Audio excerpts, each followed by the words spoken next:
Ethan Carter, if you walk out of this room today, don't ever expect Sterling Holdings to call you again. Richard Blake slammed the folder onto the conference table. The sound was loud enough to make everyone in the room turn toward me. 23 executives, point 7 board members, point 3 senior attorneys, and the woman sitting at the head of the table, Victoria Sterling, the woman everyone in New York's corporate world called the Ice Queen. She was looking at me with the same expression she used when she destroyed billion-dollar competitors, cold, unreadable, almost emotionless. That I slowly looked down at the folder Richard had thrown. My resignation letter was inside, signed, dated, final. That I had already made my decision. That I'm aware of that. Richard. My voice was calm, too calm. Richard smiled. That it was the kind of smile people used when they thought they had already won. You're aware. That he laughed. That you're actually saying that like you're leaving on your own terms. He pointed at the screen behind him. On it was the headline from this morning. Sterling Holdings wins $1.2 billion corporate lawsuit. Underneath was a picture of Victoria Sterling. Not me. Not the legal team. Not the person who spent 16 hours a day preparing every argument. Only her. Richard crossed his arms. Let's be honest here, Ethan. The world sees Victoria Sterling as the genius who saved this company. He paused. And you. He looked at me. You're just the lawyer who wrote the documents. The room became silent. 3 years ago, those words would have bothered me. Today, they confirmed everything. I looked at Victoria, waiting, not for praise, not for gratitude, just one sentence. One sentence that proved the last 3 years meant something. She knew exactly what Richard was doing. She knew exactly why he was humiliating me, but she remained silent. Finally, she spoke. Richard is right about one thing. My fingers stopped moving. Victoria picked up the coffee cup in front of her. Her voice remained cold. Ethan is a lawyer. That was it. A lawyer, not my partner, not the person who saved this company, not the man who spent 3 years fighting battles nobody else could win. Just a lawyer. Richard smiled. The executives looked away, and I understood. I closed the folder. Thank you. Victoria looked at me for the first time. A small change appeared in her expression. Confusion. Thank me. I nodded. Yes. I stood up, for finally making my decision easier. Richard frowned. What are you talking about? I picked up my jacket. I'm resigning. The entire room froze. Someone actually dropped a pen. Richard stared at me. You're bluffing. No. I walked toward the door. I'm not. His smile disappeared. You think you can just leave? I stopped. Richard continued. Though you even understand what happens after you walk out? Yes. I turned around. The company finds another lawyer. He laughed. Another lawyer. He looked around the room. You really think you're that important? Before I could answer, Victoria spoke. Enough.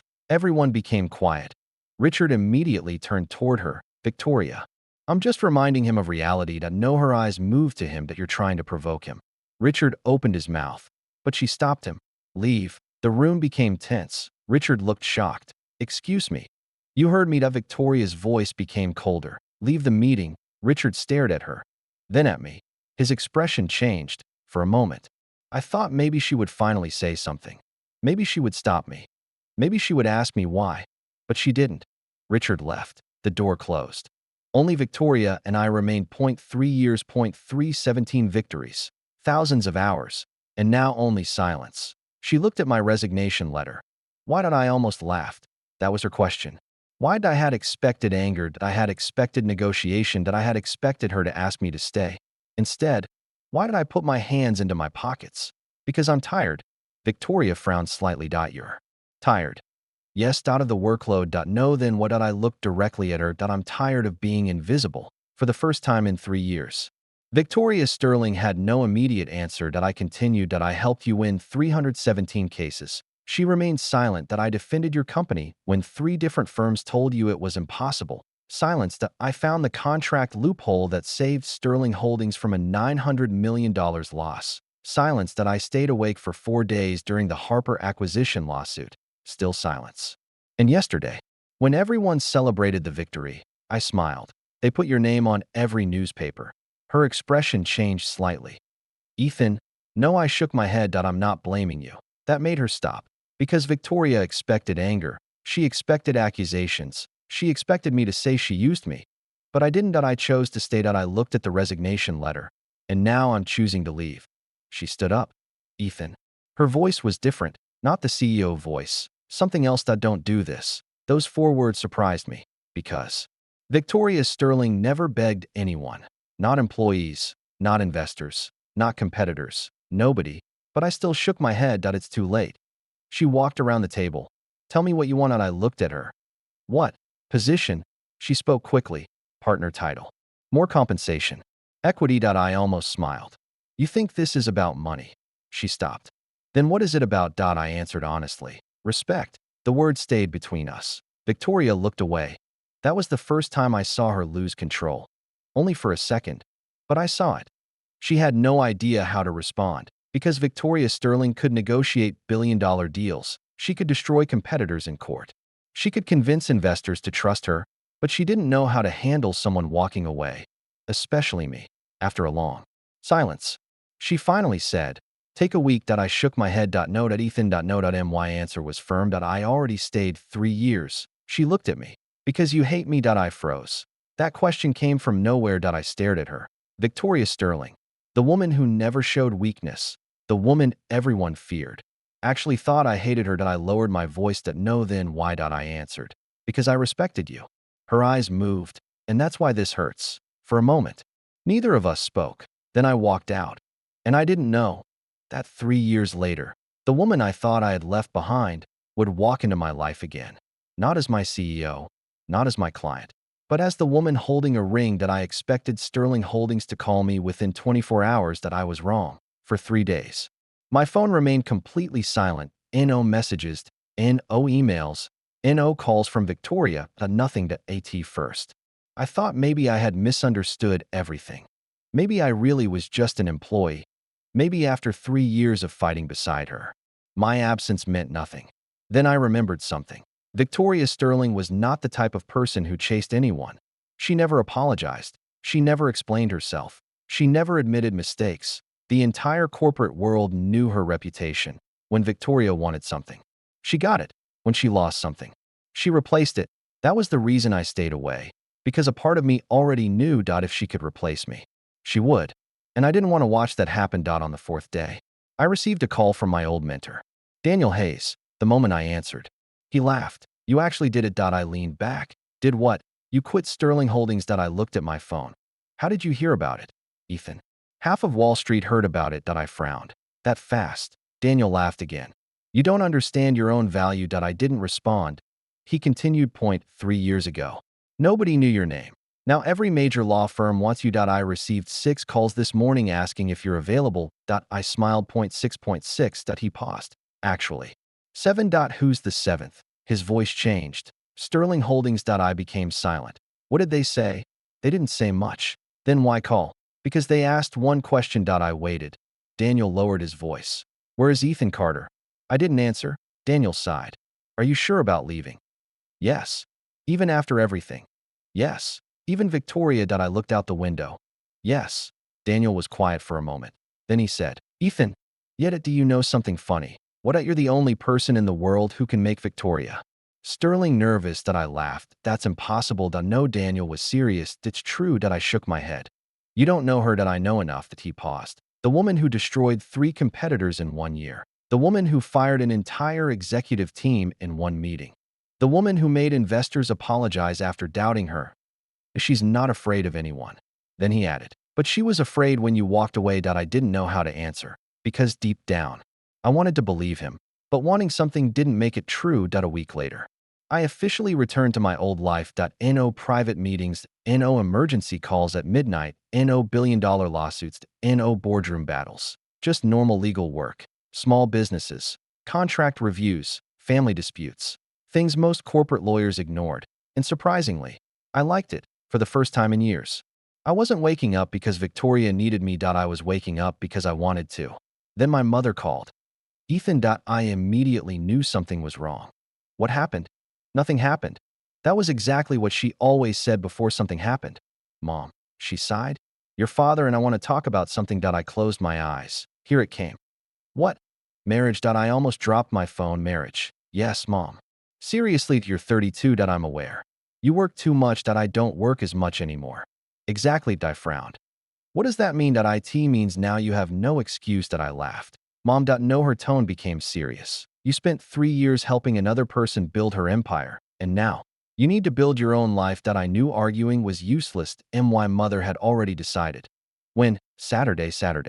Yes, you already arranged it. Of course I sighed. You didn't even ask me. You would have said no. That's because I don't want to go. You'll thank me later. Mom. She hung up. I stared at my phone. Unbelievable. 3 years fighting billion-dollar lawsuits. 3 years standing against corporate monsters. And somehow, my greatest challenge was still my mother. Saturday arrived. I went because I knew there was no winning against my family. The matchmaking event was simple. Several families, several introductions, several awkward conversations. I sat at the table, preparing myself for the most uncomfortable afternoon of my life. The woman sitting across from me smiled. Ethan Carter.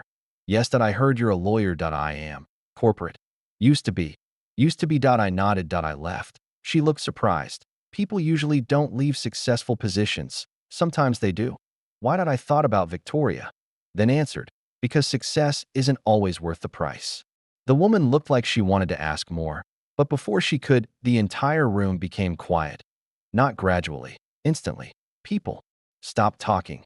Everyone looked toward the entrance. I turned around and froze. Victoria Sterling was standing there. My first thought was impossible. My second thought was why? She wasn't wearing her usual business suit. She wasn't carrying documents. She wasn't surrounded by assistants. She was alone, and in her hand was a small black box. My heart stopped. The woman sitting across from me looked between us. Oh, you know her. I didn't answer, because Victoria was already walking toward me. Every step made the room quieter. People recognized her. Of course they did. Everyone knew Victoria Sterling, the youngest CEO to build a billion-dollar company from nothing. The woman who never attended social events. The woman who rejected hundreds of marriage proposals. And now, she was walking toward me. She stopped beside my table. Ethan. Her voice was calm, but her eyes weren't. I stood up. Victoria. The people around us started whispering. I asked that Victoria Sterling. Why is she here? She knows Ethan. Victoria ignored everyone. She only looked at me. I need to talk to you. I glanced around. Here. Yes. Why? She opened the black box. The room went completely silent. Inside was a ring. A diamond ring. Nobody moved. Nobody breathed. Then Victoria said, I came here because I don't want to lose another chance. I stared at the ring. My mind went blank. Victoria, she interrupted me. No, her voice became softer. Let me finish. The woman across from me quietly stood up and moved away. Everyone was watching. Victoria didn't care. I spent 3 years watching you stand beside me. She looked at the ring, and I spent 3 years pretending I didn't need you. I didn't speak. Then you left. Her fingers tightened around the box, and I realized something. What? She looked directly at me. The company could survive without you. A few people looked surprised. I didn't expect that answer. Then she continued, but I couldn't. My expression changed. Victoria Sterling, the Ice Queen, the woman who never showed emotion, was standing in front of everyone, admitting she needed someone. But before I could respond, the door opened again, and a man walked in. Richard Blake, my former enemy. The man who had tried to destroy my career. He looked at Victoria, then at me, and smiled. Interesting. Everyone turned toward him. Richard walked closer. I was wondering when you two would finally admit the truth. Victoria's expression immediately changed, cold again. Richard, he smiled. Don't worry. I'm not here to ruin your romantic moment. He looked at me. I'm here to tell Ethan something. I frowned. What? Richard handed me a document. This is why Victoria never told you the truth. I looked at the paper. My expression changed, because the first line made my blood run cold. A confidential acquisition and ownership agreement. Richard smiled. She wasn't protecting you from enemies. She was hiding something much bigger. Victoria stepped forward. Richard. Stop. But he continued. Ethan, he looked at me. Ask her why she really kept you close for 3 years. The room became silent again. I turned toward Victoria. For the first time, I wondered if my resignation wasn't the end of our story. Maybe it was the beginning of the biggest secret she had ever hidden from me. I stared at the document in my hand. I didn't open it immediately. I didn't need to. Because Victoria's reaction told me enough. She wasn't angry because Richard interrupted. She wasn't angry because he embarrassed her. She was angry because he revealed something she had spent 3 years hiding. I slowly looked at her. I asked this true. Victoria didn't answer. That silence hurt more than any accusation. Richard smiled. There it is. He looked around the room. The great Victoria Sterling finally has nothing to say. Victoria turned toward him. Leave, Richard laughed. You still think you can order everyone around. His confidence was different from before A.T. Sterling Holdings. He was a powerful executive here. He was just a man holding a secret, and he knew it. You should have told him yourself. Richard said. Victoria's eyes became colder. Richard. No, he stepped closer. You used him for 3 years. The people around us started whispering. I looked down at the document again. Used me. Richard nodded. Open it. I opened the first page. The words immediately caught my attention. Strategic Legal Protection Agreement. My eyebrows tightened. I continued reading. The document was created 3 years ago. 3 years. The exact time when I first joined Sterling Holdings. The agreement explained that Sterling Holdings would provide legal authority and resources to a special consultant. Me, Ethan Carter. But something was strange. The agreement wasn't written to control me. It was written to protect me. I looked confused. Richard noticed. Keep reading. I turned the page. Then I saw the signature. Victoria Sterling. I stopped. Richard laughed. You thought she hired you because she believed in your ability. Victoria immediately interrupted. That's not what happened. Then explain. She didn't answer. Richard looked at me. She knew exactly who you were before you entered Sterling Holdings. My fingers tightened around the paper. What? Victoria stepped forward. Ethan. Listen to me. No. My voice was lower than I expected. You knew me before I started working there. She opened her mouth, but Richard answered first. Yes. The room became silent. She knew your background. She knew your family. She knew your legal records. She knew every achievement you had before you walked into that interview. I looked at Victoria. Why? That was the only question. Why? Why hide it? Why pretend? Why let me believe I was just another employee? Victoria finally spoke. Because I wanted to know if you would choose me without knowing who I was. I stared at her. What does that mean? She took a breath, and for the first time, she explained. 3 years ago, Sterling Holdings had a problem. Richard stopped smiling because he knew where this was going. Victoria continued. My father built this company before he passed away. He left one condition: he wanted someone capable of protecting Sterling Holdings without relying on family power. She looked at me. I interviewed hundreds of lawyers. Everyone wanted something. Money, position, connections. But you were different. I didn't say anything. You didn't know I was Victoria Sterling. You didn't know Sterling Holdings was worth billions. You only cared about one thing. What? The case. Her voice became quieter. You told me my company could lose. I remembered. The first interview. I remembered sitting across from her. I remembered telling her the truth. She hated hearing it, but I said it anyway. You told me everyone else was afraid to challenge you. Victoria looked at me. But you weren't. Richard suddenly laughed. So touching. Everyone turned toward him. But you forgot the most important part. Victoria's expression changed. Richard, he ignored her. Ethan, he looked at me. Oh, you know why she kept you away from the executive level. I didn't answer. Because the board wanted her to marry someone powerful. I frowned. What? Richard smiled. Sterling Holdings needed alliances. Investors wanted connections. Victoria's father arranged several possible marriages. He looked at her. She rejected all of them. Victoria's jaw tightened. And Richard pointed at me. And then she found you. I looked at Victoria. She looked away. Richard continued. You were the perfect choice. Smart, loyal, unknown. You were someone she could trust. My expression changed. Oh, I was just an experiment. No, Victoria answered. Immediately, the speed surprised everyone. No, she stepped closer. You were never an experiment. Then what was I? She looked at me and said something I never expected. You were the first person who treated me like a normal woman. Nobody spoke. Victoria continued. Everyone saw the CEO, the billionaire, the person who controlled everything. But you, she smiled slightly. You argued with me. You told me when I was wrong. You challenged every decision I made. You never cared about my last name. I looked away because hearing those words now was harder than I expected. Then why didn't you tell me? Victoria became quiet. Finally, because I was afraid. I looked back at her. Afraid. Victoria Sterling. Yes, she admitted it. I was afraid that if you knew everything, you would start treating me differently. That answer surprised me, because it was exactly what I had spent 3 years feeling. I didn't want her power, I didn't want her money, I wanted to know if I mattered. Richard saw the situation changing. Oh, he tried one final attack. Don't believe her. He pulled out another folder. This is the real reason she came here. He threw it onto the table. Open it. I looked at Victoria. She didn't stop me. That worried me. I opened it. The first page was a shareholder agreement. The second page showed transfer records. My eyes widened because my name was there. Ethan Carter, 8% Sterling Holdings Trust allocation. I froze. What is this? Nobody answered. Richard smiled. 3 years ago. Victoria secretly transferred company shares to you. I looked at Victoria. Why? She spoke quietly. Because you earned them. I shook my head. No. My voice became serious. I worked for the company. You were paid. This is different. Yes. Victoria nodded. It is different. She looked at me. Because I don't want you to think you were ever just an employee. The entire room watched. The Ice Queen CEO.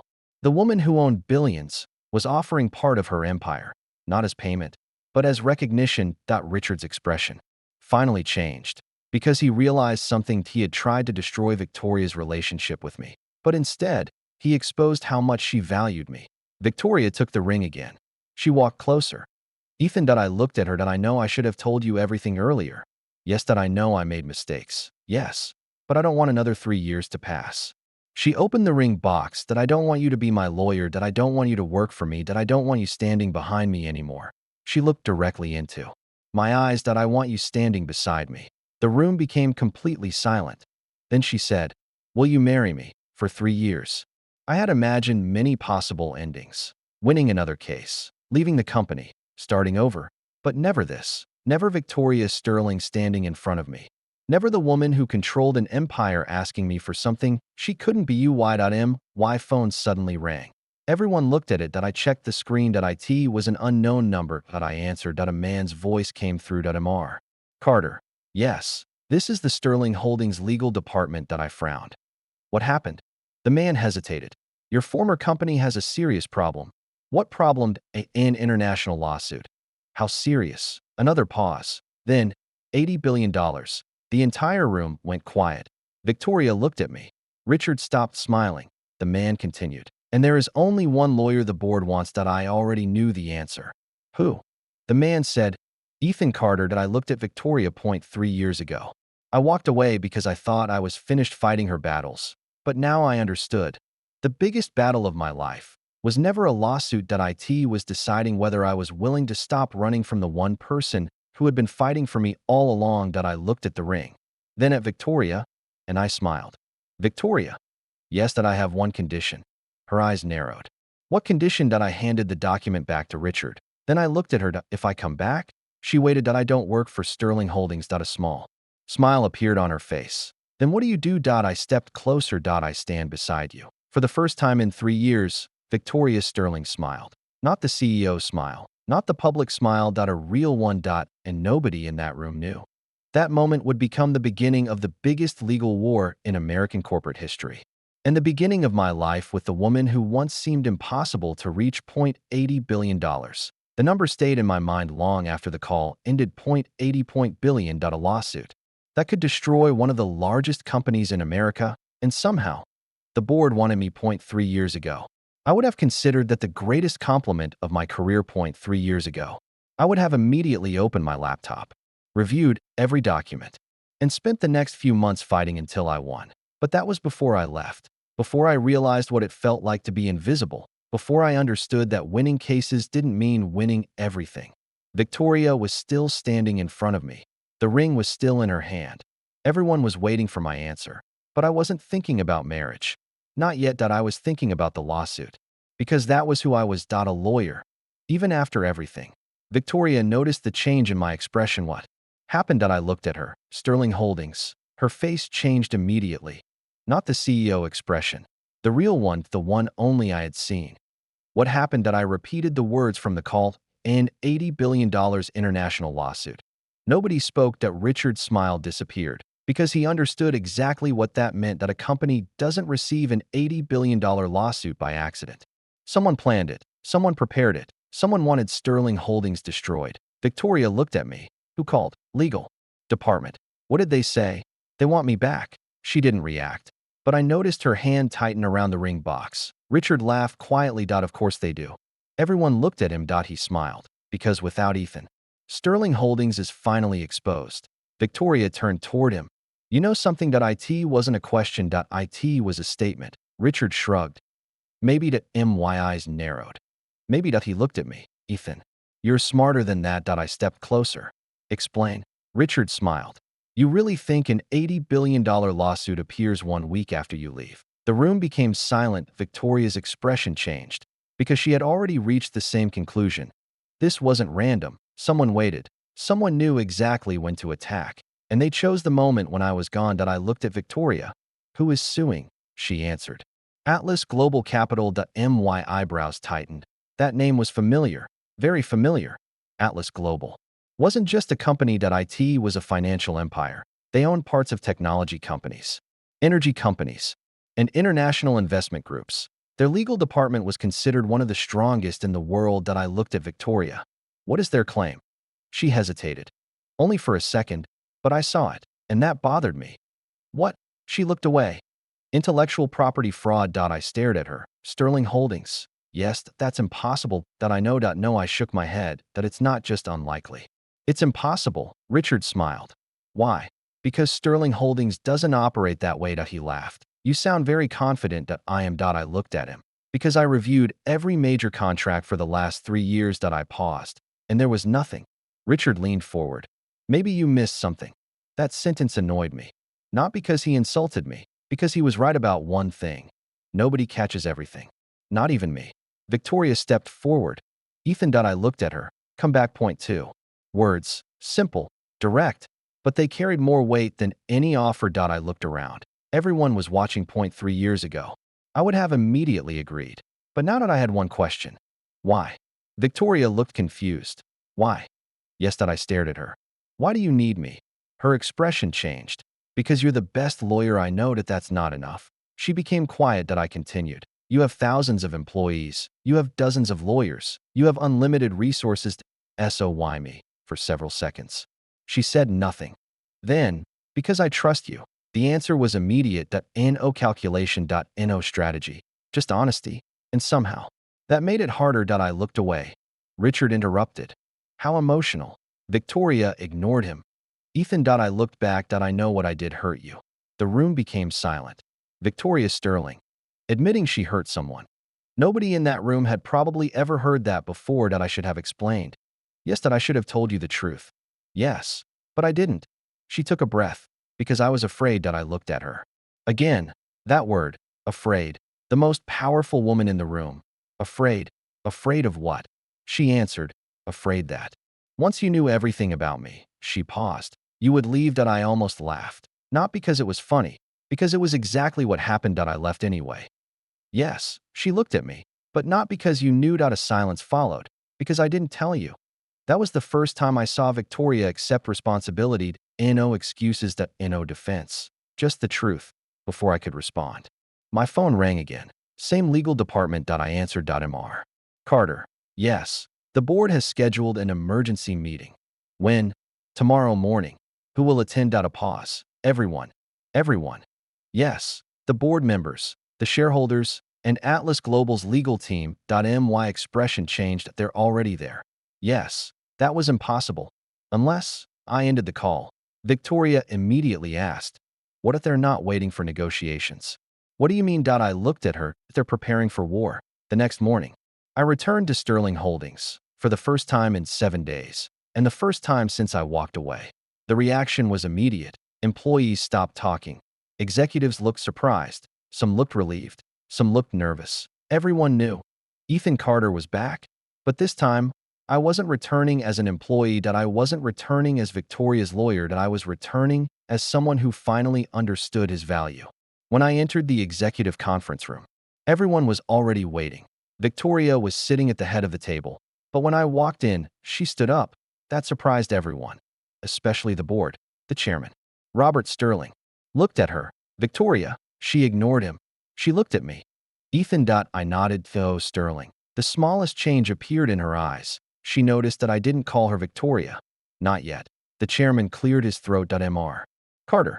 We appreciate your presence. I sat down. Let's skip the introduction. Everyone became quiet. Tell me the facts. The legal director opened a file.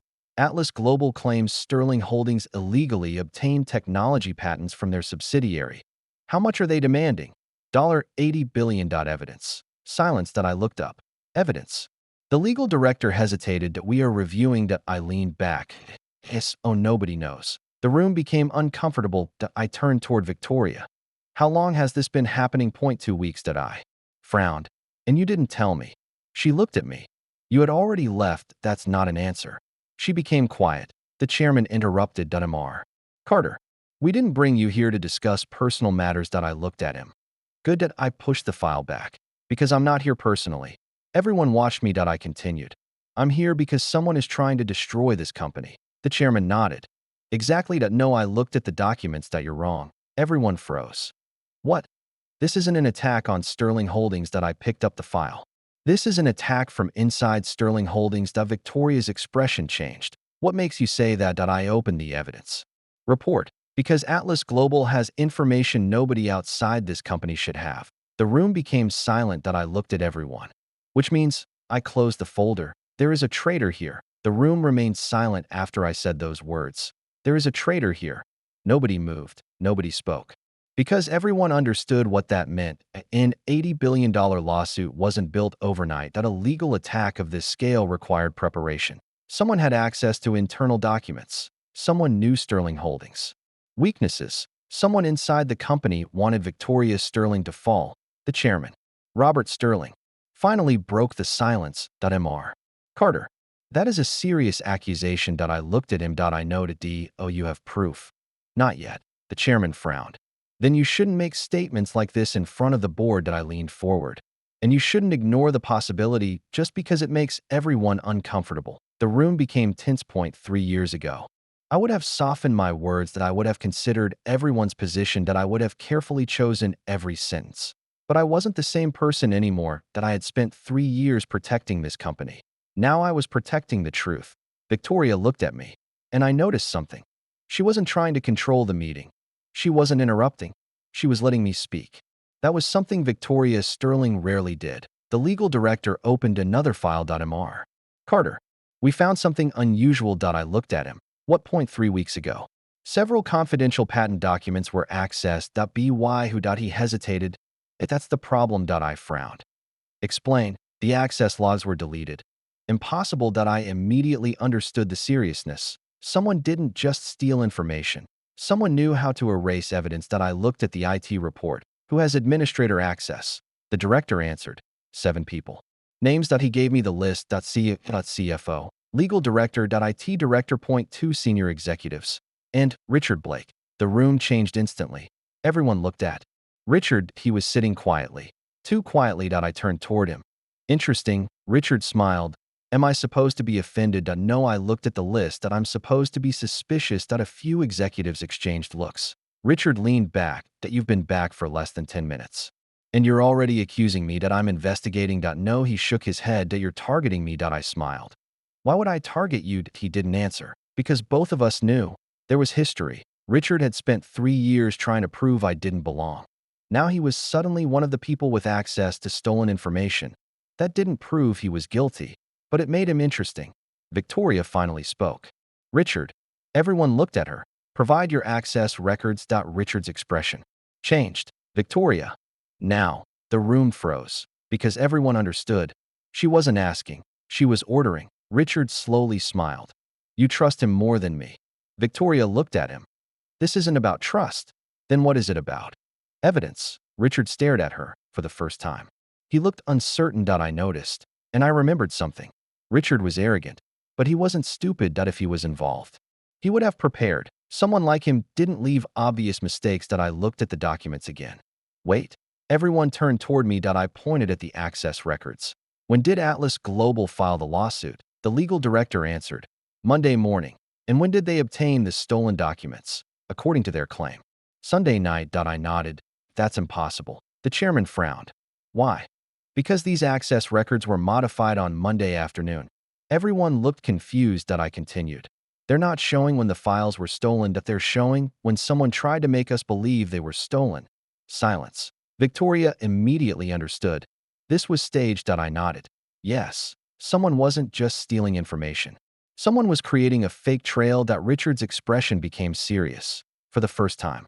He wasn't smiling. I noticed. And that told me something that he knew more than he wanted us to believe. After the meeting ended, Victoria followed me into the hallway. Ethan. I kept walking. Not now. She stopped. Are you angry? I stopped too. Then turned around. Shouldn't I be? She looked at me. I know. No. I shook my head. You don't. Her expression changed. I do. You. I lowered my voice. You knew about my background. Yes. You knew my family. Yes. You knew everything about me. Yes. But I knew nothing about you. She looked away. That wasn't fair. No. I nodded. It wasn't. A few seconds passed. Then she said, I'm sorry. I looked at her. Again. Victoria. Sterling apologizing. It was still strange. Because 3 years ago, I had never heard those words. Not once. Why now? She looked confused. What? Why apologize now? She answered quietly. Because you finally stopped pretending you weren't hurt. That surprised me. I didn't respond. She continued. For 3 years. You smiled. You joked. You worked. You acted like nothing bothered you. She stepped closer, but I knew. I looked at her. Knew what? That every time someone called you my assistant instead of my equal. She paused. You noticed that I remained silent. Because she was right. Every single time. And every time someone took credit for your work, she looked down. You noticed that my anger weakened. Not disappeared, but weakened. Because the truth was, she had noticed. She just didn't act. Victoria continued. I thought giving you a better position would fix IT. IT didn't. No. She nodded. Because what you wanted wasn't a title. What did I want? Her answer came immediately. To know that I valued you. The words hit harder than I expected. Because that was exactly it. Not money. Not shares. Not power. Recognition. I looked away. Then my phone rang. I answered. It was Daniel Hayes. My old mentor. Ethan. His voice was serious. What happened? Have you seen the news? I frowned. No. Check it. I opened the article, and my expression changed. The headline was, Everywhere. Sterling Holdings faces $80 billion fraud claim. CEO accused of negligence. I scrolled. Then I saw the source. A financial media company. But underneath, there was another name. The person who leaked the information. I froze. Because it wasn't an outsider. It was someone from inside Sterling Holdings. I looked at Victoria. She immediately saw my expression. What? I showed her the phone. Her face changed. Because the person named in the article was Richard Blake. But not as the accused. As the source. Claiming he had warned the company months earlier, he had positioned himself as the hero and Victoria as the failure. Richard wasn't just attacking the company, he was preparing to replace her. Victoria whispered. He planned this. I nodded. Yes. Then I noticed something else. A timestamp. The article was published 40 minutes ago, but the information inside was written before the lawsuit was filed. That meant one thing. Richard knew about the lawsuit before anyone else. I looked at Victoria. That we don't have a traitor. She frowned. What? I handed the phone back. We have someone who helped create the attack. That evening, Victoria called me to her office, not as my CEO, not as my client, just Victoria. When I arrived, she was already waiting. There were no documents, no contracts, no legal files. Only 2 cups of coffee. I looked at them. You remembered. She nodded. Black coffee. I stared at her. She remembered. 3 years, thousands of meetings, and she remembered exactly how I drank my coffee. I sat down. What do you need? She looked at me. Tomorrow, the board will vote on what my leadership. I became serious. What if Richard convinces enough shareholders that I caused this crisis? She paused. They can remove me. I understood immediately. This wasn't just a lawsuit. It was a corporate takeover. How many votes? 51%. Who controls them? She hesitated, then answered, Richard. I frowned. How did he has been buying support for months? I looked at her. And you didn't know? She smiled sadly. I knew. Then why didn't you stop him? Her answer surprised me. Because I was watching. Yes. She looked at me. I wanted to know who would betray me. I stared at her. You let him get this far. Yes? That's reckless. I know. People could lose everything. I know. I stood up. That's not strategy. She looked at me. Then what is it? I answered. Pride. For once, Victoria had no reply. Then she said something I never expected. Maybe. She lowered her voice. Maybe I became so focused on proving I didn't need anyone. She looked at me. That I forgot what it felt like to actually trust someone. The room became quiet. Then she said, Ethan. Yes. I don't need my lawyer. I looked at her. I need the person who walked away from me. I didn't answer. Because I knew. Tomorrow wasn't just about saving Sterling Holdings. It was about deciding whether Victoria Sterling deserved another chance. The next morning, Sterling Holdings entered a war. Not a legal war. Not yet. A corporate war. And corporate wars were often more dangerous, because in court, you knew your enemy. In a boardroom, your enemy could be sitting right beside you. At 8 a.m. The emergency shareholder meeting began. I walked into the conference room beside Victoria, not behind her, not as her employee, beside her. Everyone noticed, especially Richard. He was standing near the window, talking with several shareholders. The moment he saw me, his expression changed, only slightly, but I saw it. Fear. For 3 years, Richard believed I was just a lawyer, someone useful, someone replaceable. But he had made one mistake. That he underestimated how much I knew. And more importantly, he underestimated how much I had protected this company. The chairman opened the meeting. Today, we are discussing the future leadership of Sterling Holdings. The words were direct. Everyone knew what this meant. Victoria looked calm. Too calm. But I knew her. She was calculating every possibility. Richard stood up first. Of course he did. I think we all understand why we are here. That he walked toward the center of the room. Sterling Holdings is facing the largest legal crisis in its history. A screen behind him displayed the lawsuit details. An $80 billion claim. Potential criminal investigation. Possible. Loss of investor confidence. That he looked at Victoria, and unfortunately, the person responsible for protecting this company failed. Nobody spoke. Richard continued. For years, we trusted Victoria Sterling. She was considered a genius. A leader. But leadership requires accountability. He turned toward the shareholders. And today, we must ask ourselves one question. Is Victoria Sterling still capable of leading this company? Several shareholders nodded. I watched carefully. Richard had prepared everything. The timing, the speech, the emotional pressure. He wasn't trying to prove Victoria was guilty. He was trying to make people afraid. Fear was more powerful than evidence. Then he smiled. I propose a temporary leadership transition. The chairman looked at him. You mean removing Victoria? Richard didn't deny it. Yes. The room became tense. Victoria remained silent. I looked at her. She wasn't surprised. She expected this. Richard continued. I know some people may think this is aggressive. He glanced at me. But we cannot allow personal relationships to influence business decisions. Everyone looked at me. I understood immediately. He was preparing his next attack. He wanted to make me look like Victoria's emotional weakness. I smiled. Because Richard had just made his biggest mistake. He wanted me to become part of the story. Find out I would. The chairman looked at me. Mr. Carter. Everyone turned. You have something to say. I stood up. Yes. Richard smiled. Of course. He leaned back. Please. I walked toward the screen. Richard just said something interesting. What? He said we cannot allow personal relationships to influence business decisions. I looked at him. Very reasonable. He smiled. Thank you. I nodded.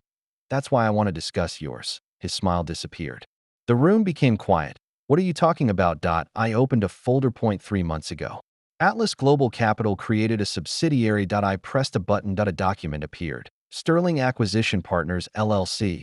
Several executives frowned. I continued. The company has no public records to no business operations to no employees. But it owns 12% of Sterling Holdings shares. The room exploded. Everyone started talking. Richard's face changed. The chairman stood up. Is this true? I nodded. Yes. I looked at Richard. And guess who controls it? Nobody spoke. I answered. Richard Blake. The room became chaotic. Richard immediately shouted. That's impossible. I smiled. Is it? I changed the screen. Here are the bank records. Here are the transaction histories. Here are the shell company connections.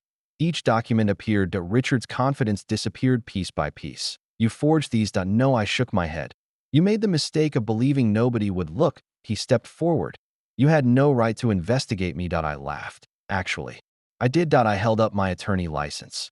Because I was hired to protect Sterling Holdings. A shareholder stood. Richard.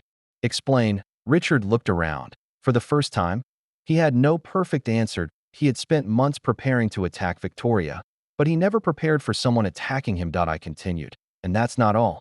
Everyone looked at me. The Atlas Global lawsuit. I changed the screen again. This wasn't a surprise attack. It was a planned acquisition strategy. I showed the timeline. Richard leaked internal information. He helped create false evidence. He encouraged Atlas Global to file the lawsuit. And after the Stock price dropped. I paused. He planned to buy the company at a discount. Nobody moved. Victoria looked at me, and I saw something in her eyes. Pride. Not CEO pride. Something personal. Richard suddenly laughed. Everyone looked at him.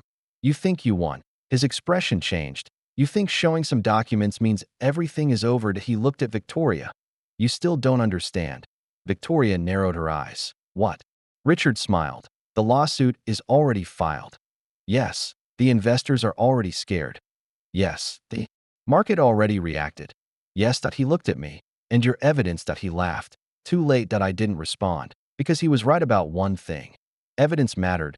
But timing mattered more. Richard thought he had won because he controlled the first move. He didn't know. I had been preparing my second move. I opened my laptop. I agree. Everyone looked confused. I'm too late. Richard smiled. Exactly. I continued. But someone else isn't. I clicked the file. The screen changed. A new document appeared. Emergency injunction. Request approved. Richard's smile disappeared. The chairman stood. What is that? I answered. The court order preventing Atlas Global from freezing Sterling Holdings assets. Silence. Richard stared. How did I looked at him? You filed the lawsuit Monday. Yes. You leaked information Sunday. Yes. But you forgot one thing.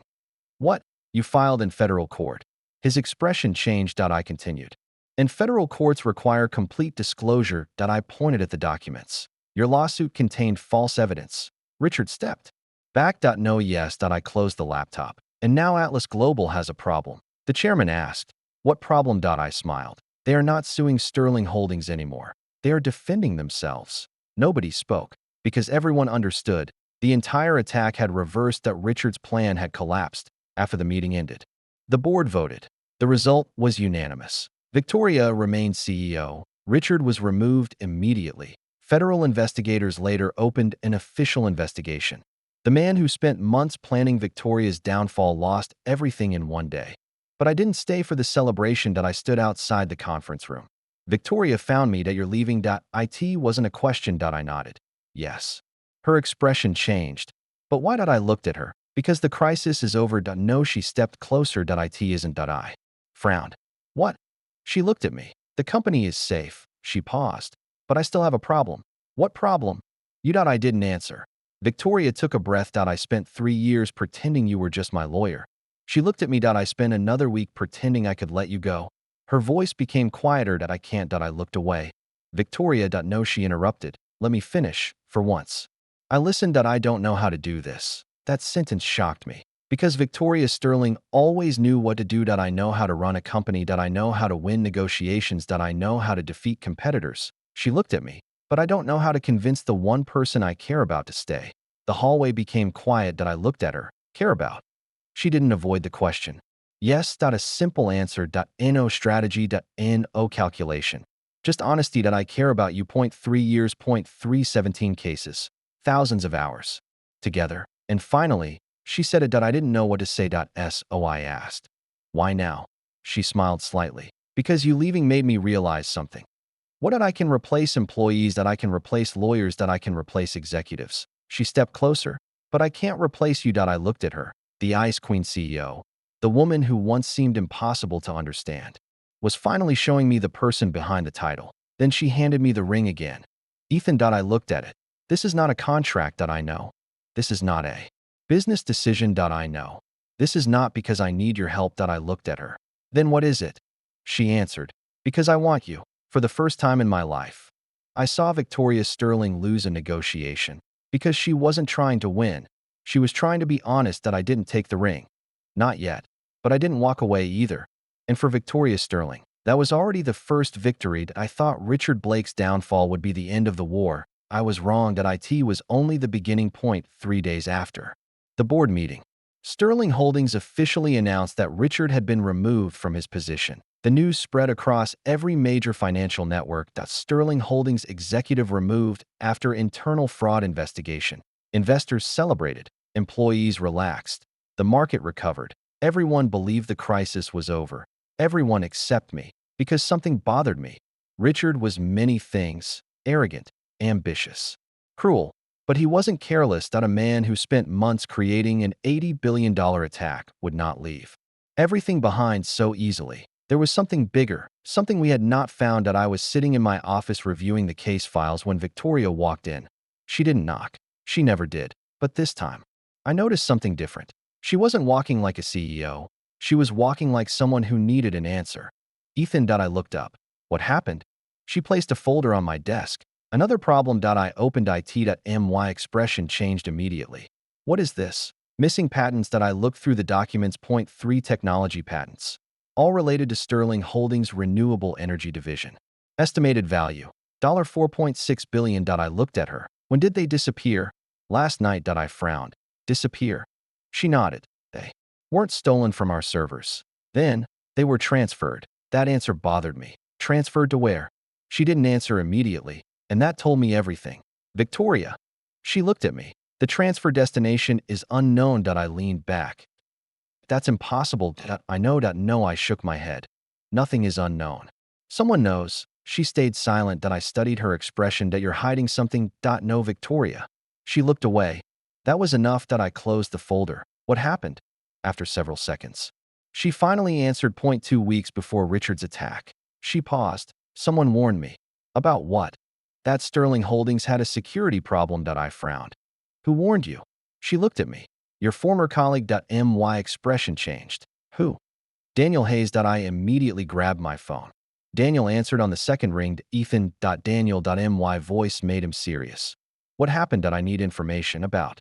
Did you contact Victoria 2 weeks ago? Silence. Too long. Daniel. He sighed. Yes. Why? I couldn't tell. You. Why?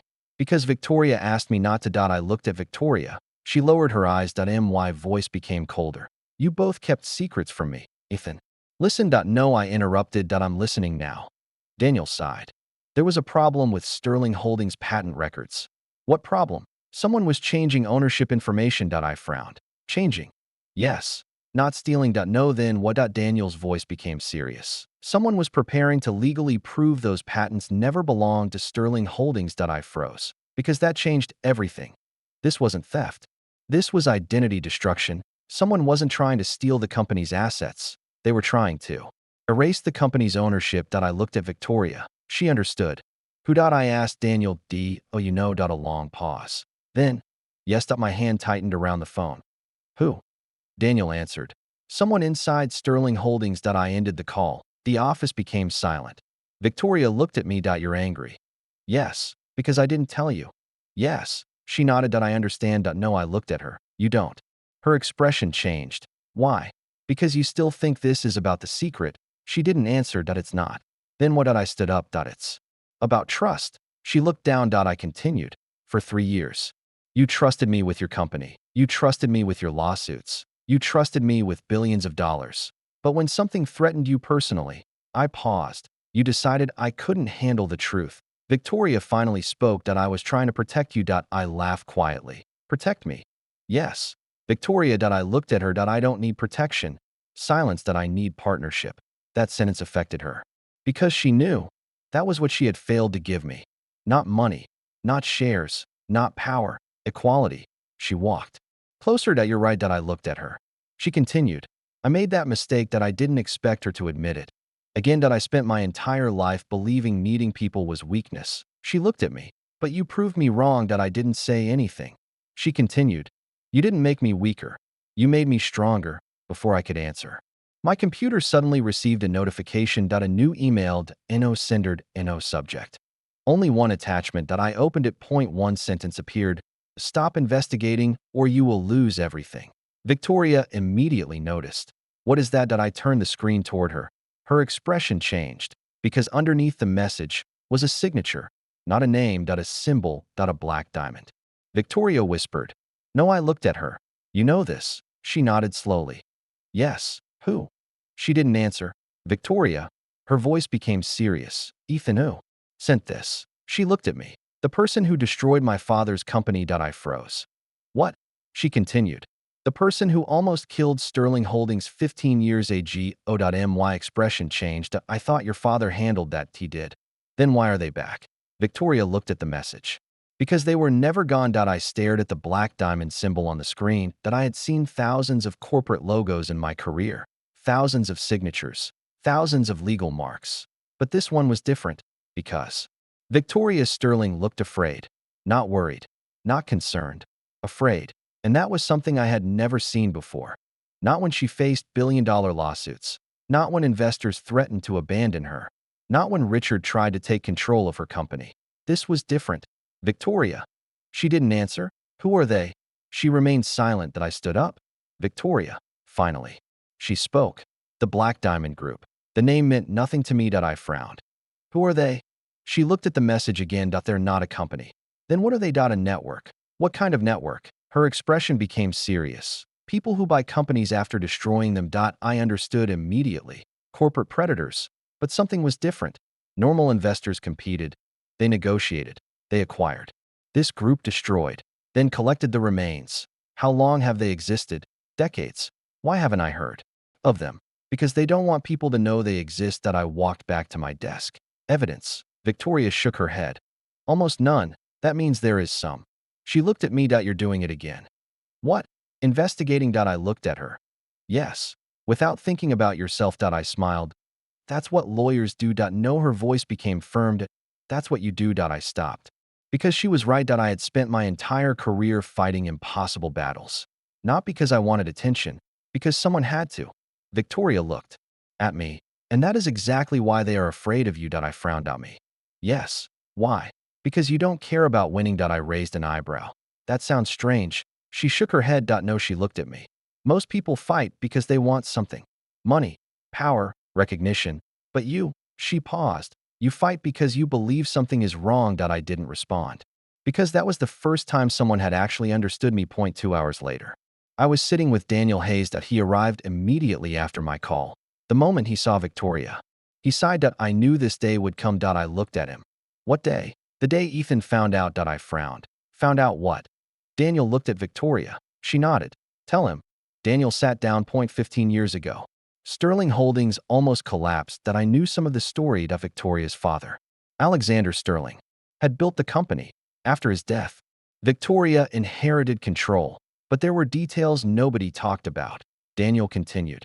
Your father wasn't defeated by competitors. He was attacked. By Black Diamond. I looked at Victoria. What happened? Daniel opened an old file. Sterling Holdings had developed a revolutionary energy technology before the market was ready. Before competitors understood its value. I read through the documents. Then what? Black Diamond wanted it. Victoria continued quietly. My father refused. Daniel nodded. And after that, everything started falling apart. Lawsuits, false investigations, investor withdrawals, media attacks. 1 year later, Sterling Holdings lost almost 70% of its value. I looked at Victoria. But your father recovered. Yes, she answered. But he never found the person behind Black Diamond. I looked at the Black Diamond symbol again. And now they're back. Victoria nodded. Yes. I closed the file. Why now? Nobody answered. That was the question. Why now? The timing was too perfect. Richard's attack, the fake lawsuit, the missing patents, the threats, everything connected. I looked at Daniel. Richard wasn't working alone. No, who was he working for? Daniel's expression became serious. We don't know. I stood up. Then we find out. Victoria looked at me. Ethan. Yes. This is dangerous. I smiled. You're saying that. Yes. The woman who fought an $80 billion lawsuit. That was business. She looked at me. This is personal. I understood. Because Black Diamond wasn't trying to take money. They were trying to destroy a family legacy. The next 5 days became a war. Not a public one. A hidden one. I rebuilt the timeline. Every stolen document. Every suspicious transfer. Every employee who had access. I reviewed thousands of records. And slowly, the pattern appeared. There were 3 people involved. Point 1 was Richard. Point 1 was someone in finance. And the third, I couldn't identify. But they had access above everyone. Even the CEO.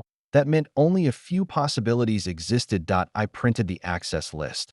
Victoria looked at it. Who? I pointed. She froze. Because the name was unexpected. The chief technology officer. I nodded. James Carter. Victoria looked confused. James has been with Sterling Holdings for 20 years. Exactly, Ethan. He was my father's closest employee. I looked at her. That's why he's dangerous. She didn't like hearing it. Because loyalty was harder to question than ambition. A stranger could betray you. But someone you trusted. That hurt differently. Victoria immediately called him. No answer. She called again. Still nothing. I checked the security system. Where is he? She looked at me. What? James. He's not answering. I opened the employee tracking system. Then stopped. My expression changed. What? Victoria noticed. What did you find? I looked at the screen. James isn't missing. Then where is he? I turned the screen toward her. The location appeared. A private airport. Victoria's face changed. He's leaving. We arrived too late. James' private plane had already prepared for departure. Security tried to stop him, but he was already moving. Then I saw him. James Carter. 20 years inside Sterling Holdings. The man Victoria trusted. He looked at us and smiled. Victoria walked toward him. James. He stopped. For a moment. He looked guilty. Then the guilt disappeared. Victoria. Her voice was cold. Why? James looked away. I had no choice. No choice. She laughed. You betrayed my father. His expression changed. Your father made mistakes. Victoria stepped closer. My father trusted you. Yes. James nodded. And that was his mistake. I watched him carefully. People like Richard wanted power. James was different. He believed he was right. That made him more dangerous. I asked. Who hired you? James looked at me. Then smiled. You still don't understand. Understand what? This was never about Sterling Holdings. Victoria frowned. What does that mean? James looked at her. Your father wasn't protecting a company. He was protecting you. The words changed everything. Victoria froze. What? James continued.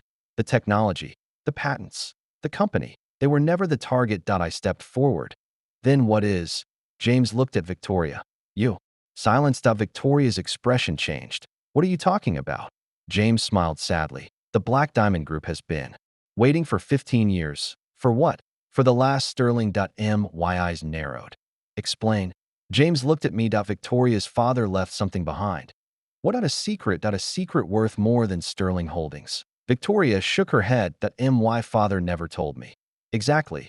James looked at her. Because he knew if you knew, you would become the target. A cold feeling passed through me. Because suddenly everything made sense. The lawsuits, the attacks, the manipulation, they weren't trying to steal Sterling Holdings. They were searching for something Alexander Sterling hid, something only Victoria could find. James stepped onto the plane before leaving. He looked at me. Ethan Carter. I looked at him. You think you're protecting her. He smiled. But you're actually helping them find her. The plane door closed. Victoria stood there silently. I looked at her. What did your father leave behind? She didn't answer. Because for the first time, Victoria Sterling didn't know. And that scared her more than any enemy. That night, Victoria came to my office. She looked exhausted. Not physically. Emotionally. I'm sorry. I looked up. For what? For bringing you into this. I closed the file. Victoria. She shook her head. No. She looked at me. You left because you wanted a normal life. Yes. And now. She looked down. Now you're fighting another impossible battle because of me. I stood up. Wrong. She looked at me. I'm fighting because it's the right thing. A tear almost appeared in her eyes. Almost. But Victoria Sterling didn't cry. Not even. Now.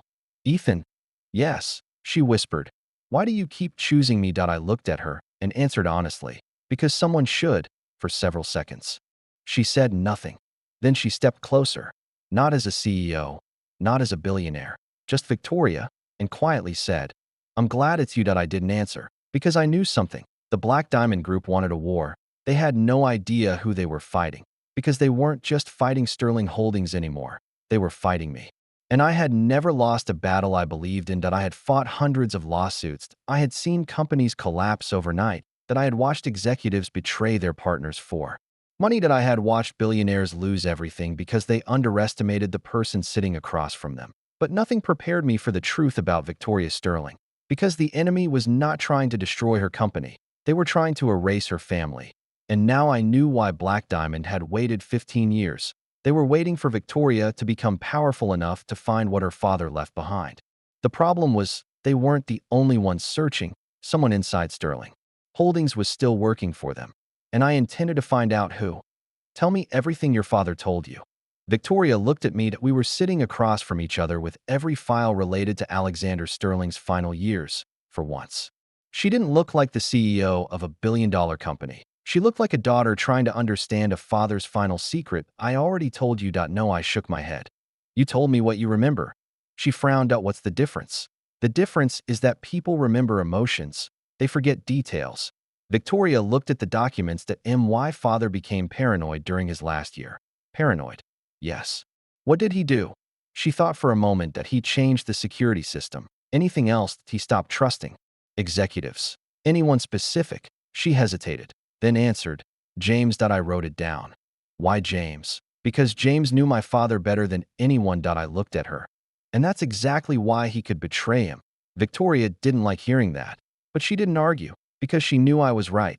Trust was valuable, but misplaced trust was dangerous. I continued. What about documents? What documents? Your father's private records. She shook her head. After he died, the lawyers checked everything. All business files. Yes. Personal files. She stopped. I noticed. Victoria. She looked away. My father had a private vault. That was new. Where did I don't know? You don't know. No, then who does? She didn't answer. That silence told me everything. Someone knew. Someone always knew. Who had access? Victoria looked at me. One person. Why mother? I froze. Your mother is alive. Victoria nodded. Yes. I frowned. Then why didn't she inherit the company? A strange expression crossed her face. Because she left. When 16 years ago, before your father died. Yes. Why? Victoria's voice became quiet. She said my father was hiding something dangerous. I leaned forward. What kind of dangerous? She never explained. That was the missing piece. Everyone had secrets, but Alexander Sterling's secrets had created a war that lasted 15 years. The next morning, I received an unexpected call. Unknown number. I answered. Ethan Carter speaking. A woman's voice replied. Mr. Carter. I immediately recognized the tone. Professional, careful, older. Who is this? My name is Evelyn Sterling. I froze. Victoria's mother. I looked at Victoria, who was sitting across from me. Her expression changed when she saw my face. Who is it? I covered the phone. Your mother. Victoria stood up immediately. I put the call on speaker. There was silence. Then Evelyn spoke. Victoria. My eyes moved to her because I heard something. Pain. Not anger. Not hatred. Pain. Mom. Victoria's voice was different. Not the CEO voice. A daughter's voice. You finally answered. Victoria didn't respond. Evelyn continued. I heard about the lawsuit. Victoria's expression hardened. Did you call? To discuss business. Noah paused. I called because they found you. The room became silent. I immediately leaned forward. Who?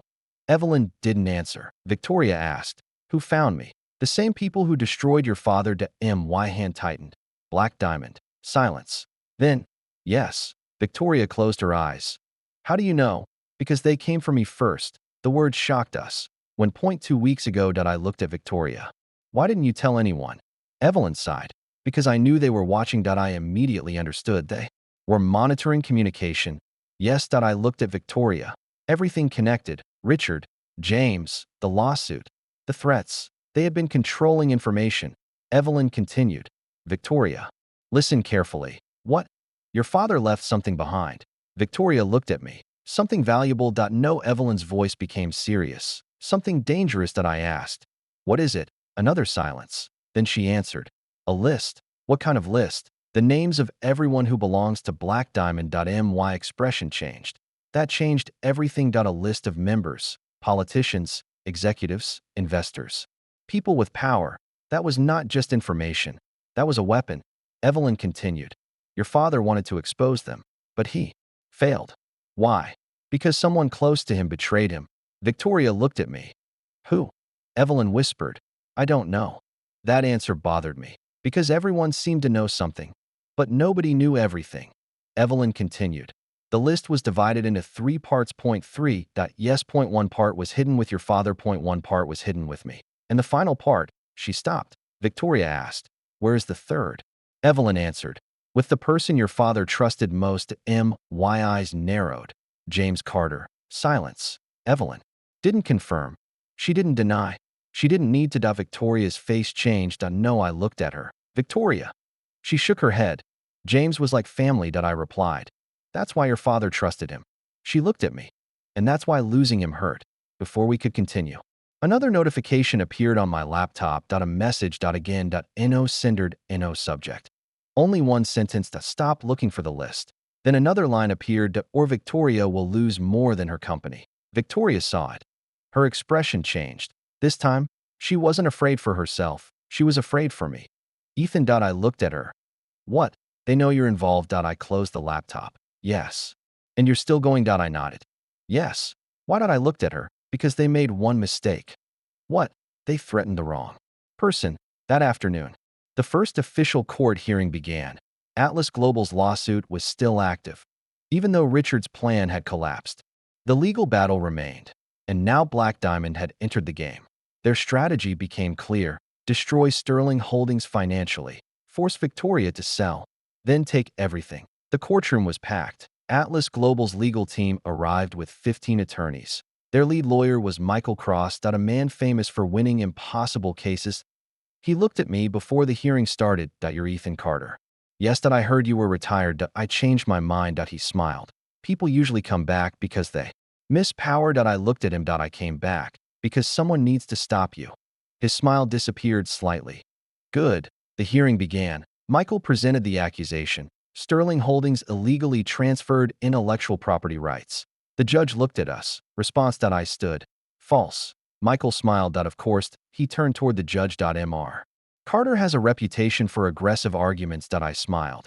And Mr. Cross has a reputation for representing clients who hide evidence. The courtroom reacted. The judge looked at me. Counsel. I nodded. I'll prove it. I walked toward the evidence screen. Atlas Global claims Sterling Holdings stole patents. I displayed the documents. But these patents were registered 8 years ago. Michael interrupted. That does not prove ownership. No, I nodded. That proves something else. What? That Atlas Global knew about these patents before purchasing the subsidiary involved. The judge looked confused. I continued. They didn't discover stolen technology. They bought a company after knowing the technology belonged to Sterling Holdings. Silence. Michael's expression changed. Because he understood that I wasn't defending. I was attacking. And I had only shown the first piece. The courtroom became silent. Not the normal silence. The kind of silence that happened when everyone realized the direction of the battle had changed. Atlas Global walked in expecting a defense. They expected Sterling Holdings to explain that TO apologized, TO negotiate. Instead, I attacked. Michael Cross stared at the documents on the screen for the first time since entering the courtroom. His confident expression disappeared. The judge looked at him. Mr. Cross. Michael stood. Your Honor.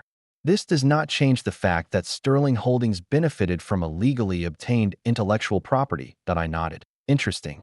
The judge looked at me. Mr. Carter. I walked forward. Because that statement creates a problem. What problem? Atlas Global claims they discovered illegal activity. I pointed at the documents. But their own acquisition records prove they purchased the company after reviewing Sterling Holdings patents. Michael immediately objected. Objection. Overruled. The judge looked at me. Continued. I looked at the jury. Atlas Global had two choices. They could have reported the alleged violation. Or they could have purchased the company and used the information later. I paused. They chose the second option. Michael stood. That is speculation. No, I looked at him. It is a timeline. I clicked another document. Here is the acquisition agreement. Here is the patent review report.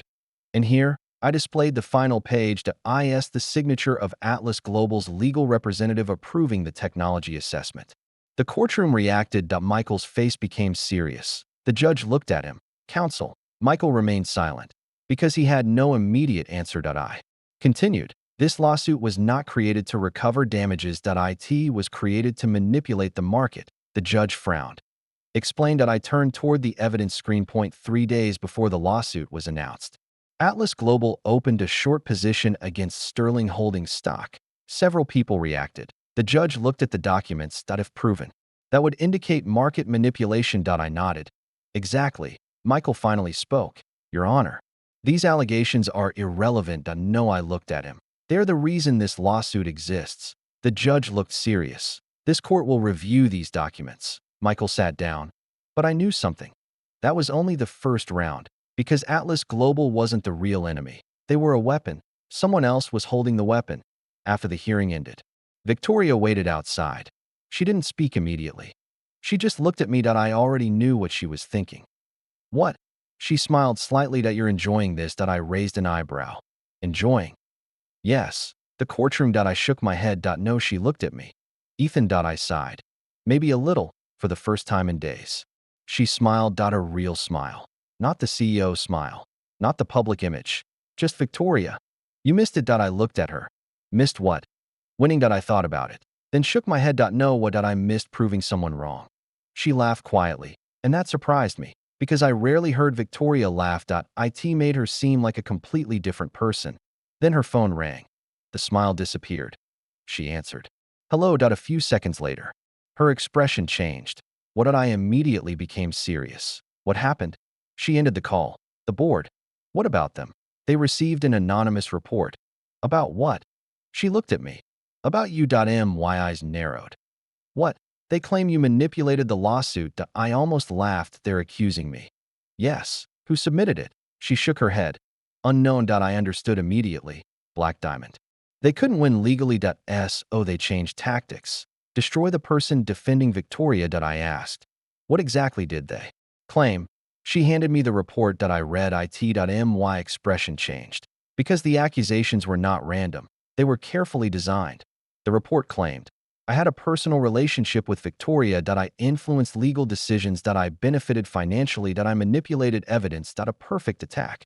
Not against my arguments. Against my credibility. I looked at Victoria. They're trying to remove me. She nodded. Yes. Why? Because you're the only person who can stop them. I looked at the report again. Then smiled. Victoria noticed. Why are you smiling? Because they made another mistake. What? They think attacking me will make me weaker. I folded the report. But they forgot something. What? I'm a lawyer. The next morning, the board called another emergency meeting. This time, I was the target. The chairman looked uncomfortable. Mr.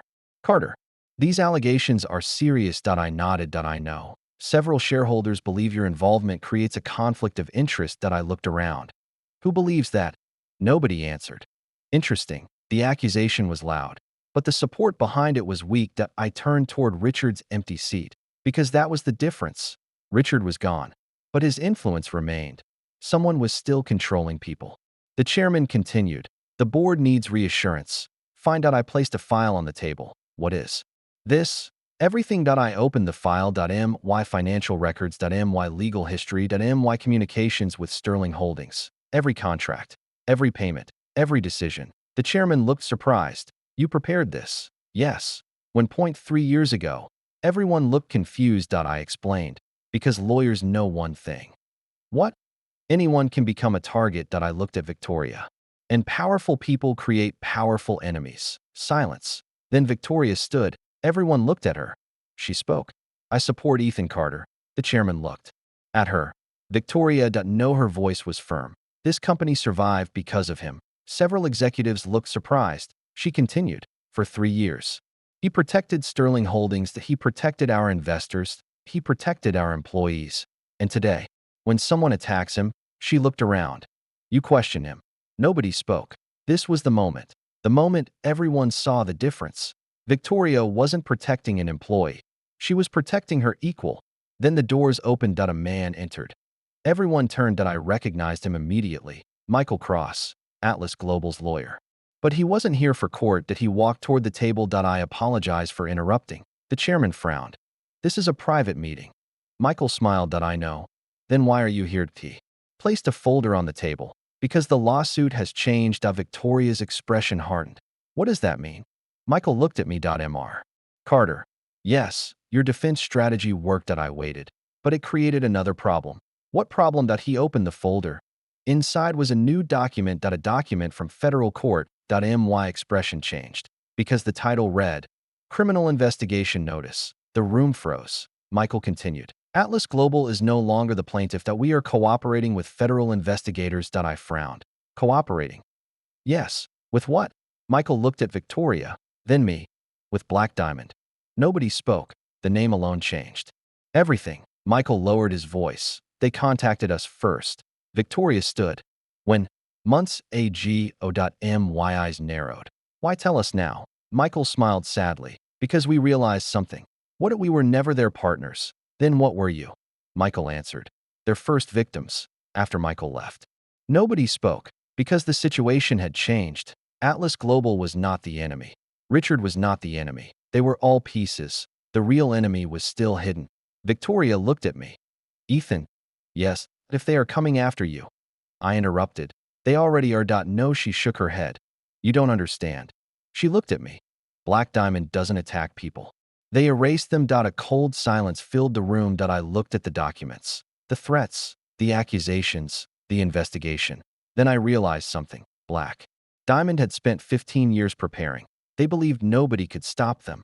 They were wrong, because they had never faced someone who had nothing to lose. And that was exactly what made me dangerous. That night, I received another message. This time, there was no warning, no threat, only a location, and one sentence that come alone. If you want to know why Victoria's father died. I stared at the screen. Victoria immediately noticed. What happened? I locked my phone. Nothing, she frowned. Ethan. I knew I couldn't lie. Not to her. I showed her. The moment she saw the message, her face changed completely, because she knew whoever sent this was not trying to scare us. They were inviting us into a trap. Victoria stared at the message on my phone for several seconds. She didn't say anything. That scared me more than the message itself, because Victoria always had an answer. A strategy. A plan. But this time, nothing. Victoria. She looked at me. Don't go. The words came out immediately. No hesitation. No calculation. Just fear. I put my phone down. You know who sent it? She looked away. That doesn't matter. It matters. No, her voice became firmer. Ethan, listen to me. I waited. You have spent your entire life believing every problem has a solution. She stepped closer. But some people don't play by rules. I nodded. Black Diamond. Yes. Then we need to know what they want. We already know. What? You. I frowned. That doesn't make sense. Victoria shook her head. It does. She looked at me. Every person they attacked was connected to my father. Your father? Yes. Richard. He was just a tool. James. A tool. Atlas Global. A tool. She took a breath. But you. She paused. You are the first person they attacked who was not part of my family. I understood. They weren't just targeting Sterling Holdings anymore. They were targeting anyone close to Victoria. And now, that included me. I went anyway. Of course I did. Victoria knew I would. That was why she didn't try to stop me again. Instead, she did something unexpected. She came with me. I looked at her. You said don't go. I did. Then why are you here? She looked straight ahead. Because I spent years protecting this company. She paused. Now I'm protecting you. I didn't answer. Because that was the first time Victoria Sterling had chosen a person over a company. The location was an abandoned financial building outside the city. No security, no cameras, no obvious trap. Which meant there was definitely a trap that we entered together. A man was waiting. Not James. Not Richard. Someone older. Someone I had never seen before. He looked at Victoria. Alexander's daughter. Victoria immediately became cold. Who are you? The man smiled. My name is Adrian Black. The name itself made everything stop. Because Black Diamond. Not a symbol. Not a company. A person. Victoria's eyes narrowed. You're the founder. He smiled. Your father used to call me a thief. And what do you call yourself? A businessman. I almost laughed. Destroying companies is business. Adrian looked at me.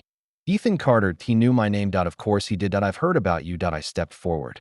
Then you know I'm not here to negotiate. He smiled. That's why I like you. Victoria immediately stepped between us. Stay away from him. Adrian looked amused. There it is. What? The same mistake your father made. Victoria's expression changed. You think caring about people is a mistake? No. Adrian shook his head. Trusting them is. Silenced, he looked at Victoria.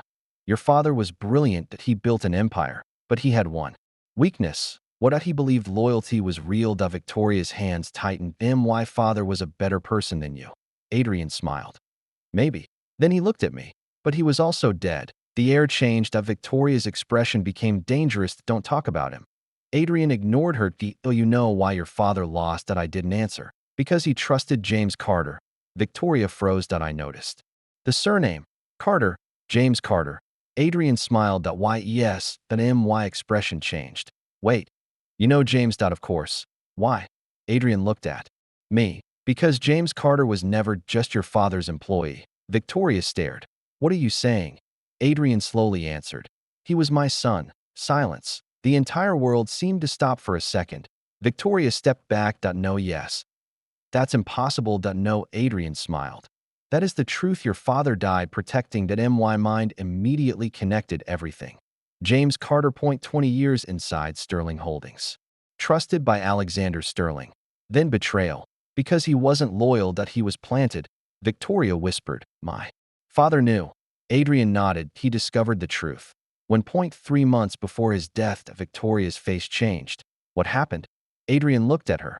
Your father tried to expose us, and that he failed that I stepped forward, because James stopped him. Adrian smiled that exactly to my fists tightened. Oh, James killed Alexander Sterling. Adrian didn't answer, but silence was enough. Victoria looked like she had been hit. The strongest woman I knew, the woman who survived everything, was suddenly facing the truth about her father's death. That I looked at Adrian. Why tell us? That he smiled. Because I want something. What? The list. Victoria immediately understood. The list my father hid. Yes. And if we refuse? Adrian looked at me. Then Ethan Carter disappears. Victoria's expression changed instantly. No, Adrian smiled. There it is again. What? The weakness. That he looked at her. You care about him. Victoria didn't deny it. Not this time. Yes. The answer surprised everyone. Even me. Yes. I do. Adrian looked amused. Interesting. Victoria stepped forward. Oh, what did I thought you believe caring was weakness? She looked at him. No, her voice was calm. It's what makes people human. For the first time, Adrian stopped smiling, because he didn't expect that answer. Victoria continued. My father trusted people. That he was betrayed. But that doesn't mean trust was wrong. She looked at me. It means he trusted the wrong people. A silence followed. Then Adrian laughed. Now I understand. What? Why Ethan Carter is dangerous. I frowned. Why? Because you changed her. Before we could ask more, alarms suddenly sounded. Adrian looked toward the entrance, then smiled. Looks like our conversation is over. Victoria immediately noticed. You planned this. Of course. The lights changed. Security vehicles arrived outside. Police, reporters, everyone. Adrian stepped back. By tomorrow morning, the world will believe one thing. What did he looked at me? Ethan Carter kidnapped Victoria Sterling. My expression changed. What if he smiled? You came here alone. No, he looked at Victoria. She followed you. The trap. Finally. I understood. He didn't want the list. Not tonight. That he wanted to destroy our reputation.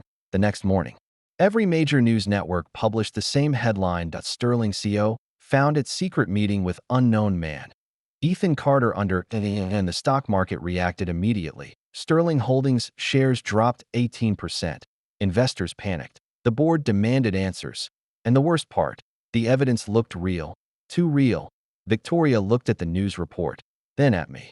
This is my fault. That I shook my head. No, if you hadn't come. No, I interrupted. Listen to me. She looked at me.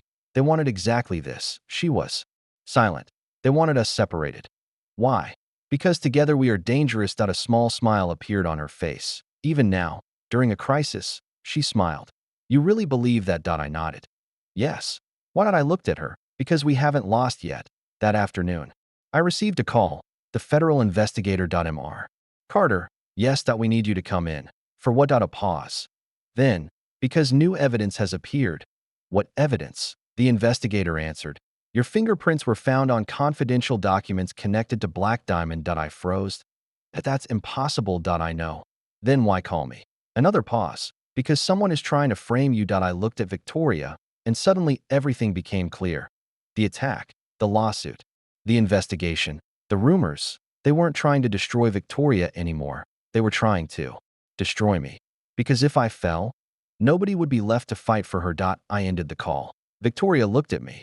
What do we do now? I picked up the file and smiled. We stopped defending. She looked confused. What did I looked at the evidence? The next move is ours. For 3 years, I fought Victoria's battles. Now, it was time to fight mine.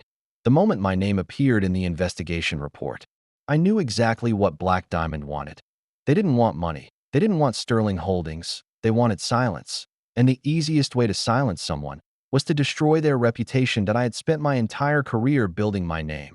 Ethan Carter, the lawyer who never lost a major corporate case. The person companies hired when they had no options left. Now, overnight, they wanted the world to believe I was a criminal. The irony was almost funny. I had spent 3 years protecting Sterling Holdings from enemies. Now I had become the enemy, the federal investigator. Agent Marcus Reed placed the documents in front of me. Mr. Carter, I want to be clear. I looked at him. I'm listening. We are not accusing you. Then why am I here? Because someone wants us to accuse you. That answer surprised me.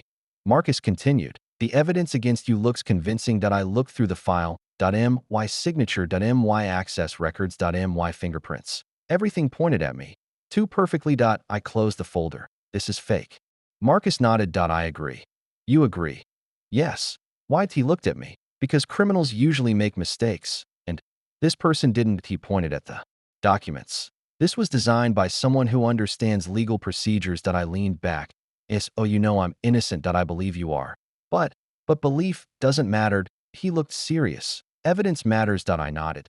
That was the difference between people. Some trusted feelings. Others trusted proof. I trusted proof. That was why I knew I would win. When I returned to Sterling Holdings, the situation had become worse. The board was panicking. Investors were demanding explanations. The media was attacking. And someone had leaked another story to Ethan Carter, the lawyer who manipulated Sterling Holdings. I walked into the conference room. Everyone stopped talking. The difference was obvious. A week ago, people looked at me with respect. Now they looked at me with doubt. Except one person. Victoria. She stood immediately. Ethan. I nodded. CO Sterling. Her expression changed slightly. She still hated when I called her that. But she understood. Things were different now. The chairman looked at me. Mr. Carter. Yes. We need answers. I sat down. Then ask questions. The CFO spoke first. Did you access confidential files without authorization? No. Did you meet with Black Diamond representatives? Yes. The room reacted. Victoria immediately looked at me. I continued. But not to cooperate. The chairman frowned. Then why did you go? To find out the truth. Without informing the company. I looked around. Would you have allowed me? Nobody answered. Because they knew. No, they would have stopped me. The CFO continued. You understand the situation? Yes. You are the center of this crisis. I nodded. I know. Then why should Sterling Holdings continue supporting you? The room became silent. This was the question everyone wanted answered. Why should they choose me? I looked at Victoria. She didn't speak. She was waiting. Not because she didn't have an answer, because she wanted me to give it. I stood up. Because I'm the only person trying to find who did this. The CFO frowned. If that's not enough. No, I nodded. You're right. I opened my laptop. That's why I found something. I connected the screen. A transaction record appeared. Everyone looked confused. What is this? I answered. The original evidence file. The chairman frowned. Original? Yes. The evidence used to frame me was modified. The room changed. How? Someone copied my legal access credentials. The CFO looked surprised. That's impossible. No, I shook my head. It's possible. I displayed the access history. Because someone inside the company has administrator privileges. Victoria immediately understood. The same person who deleted the patent records. I nodded. Yes. The chairman looked at me. Who? I clicked another file. A list appeared. Only 3 names. Victoria Sterling, the IT director, and a third person. Everyone froze. Because that name should not have been there. James Carter. The room became silent. Again, even after everything. James Carter, the missing CTO. The man who betrayed Alexander Sterling. The man everyone thought had disappeared. Victoria whispered. He's still inside the system. I nodded. Exactly. The chairman looked shocked. But James left. No, I shook my head. James disappeared. I closed the file. There's a difference. That night, Victoria came to my office. She didn't bring documents. She didn't talk about business. She just stood there. You're leaving. I looked up. Why do you think that? Because I know you. I smiled. You? Yes. She walked closer. You always leave when things become personal. I looked away. That's not true. It is silence. Victoria continued. When Richard attacked you, you resigned. When you discovered my secrets, you wanted distance. And now, she looked at me. Now someone is trying to destroy you. I didn't answer. Because she was right. I had always walked away before things could hurt me. Victoria sat across from me. To Ethan. Yes. Oh, you hate me. The question surprised me. Again, the strongest woman in America, asking me if I hated her. No, then why are you leaving? I thought for a moment, then answered. Because I don't want to become your weakness. Victoria froze. What? Black Diamond wants to hurt you. No, she shook her head. They want to hurt you because of me. That's exactly my point. I stood. If I leave, they lose their target. Victoria stared at me, then said something I never expected. You still don't understand me. I looked at her. What? You think I want you because you can protect me? She shook her head. I don't. Then why? Because you're the only person who stayed when I had nothing to offer. I became silent. Victoria looked down. For years, Everyone came to me because of my company.my money.my name. But you, she looked at me. You argued with me when I was wrong. You challenged me. You walked away when staying would have been easier. A small smile appeared. That's why I trust you. I didn't know what to say. Then she stood. Ethan. Yes. If you leave now, she paused. I won't stop you. I looked surprised. But she looked directly at me. But don't leave because you think you're protecting me. Why? Because maybe, she took a breath. Maybe I want the chance to protect you too.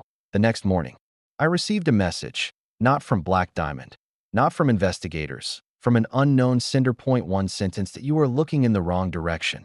Attached was a photo. A photo of James Carter.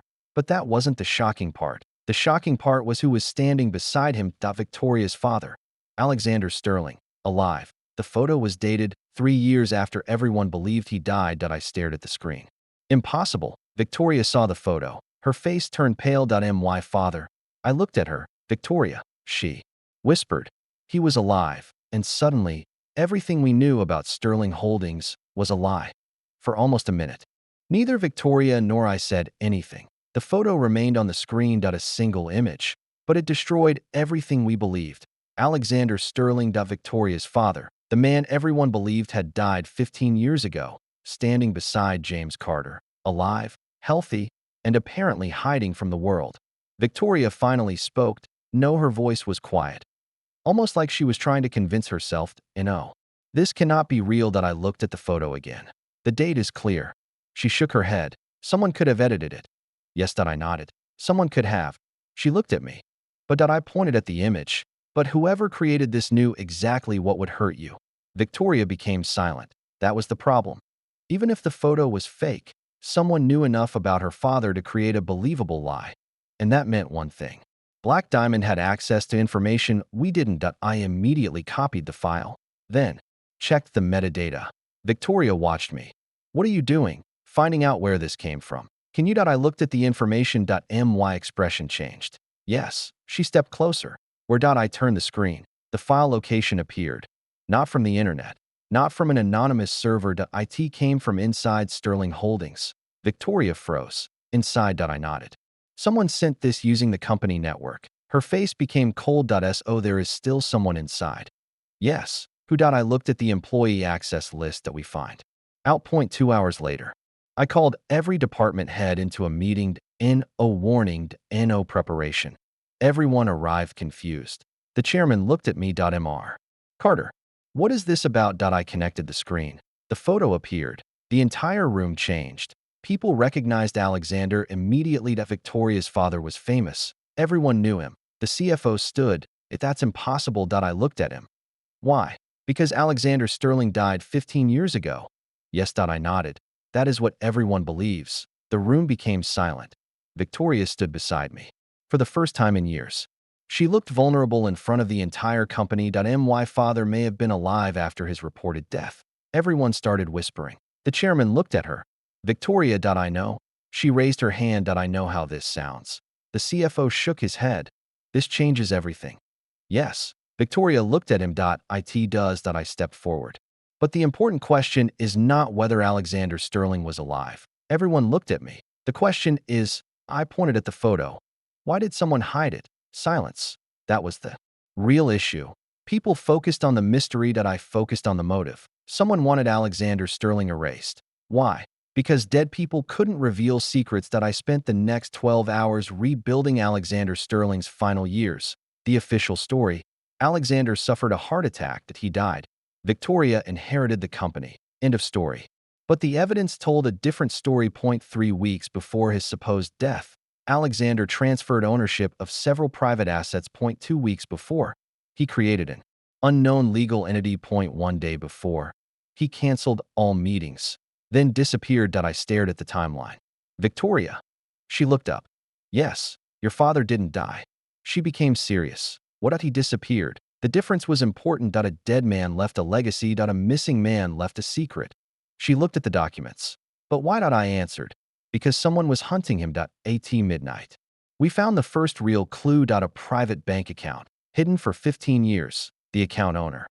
A. Sterling Trust. No public records. No connection to Sterling Holdings. But the beneficiary was Victoria. She stared at the screen.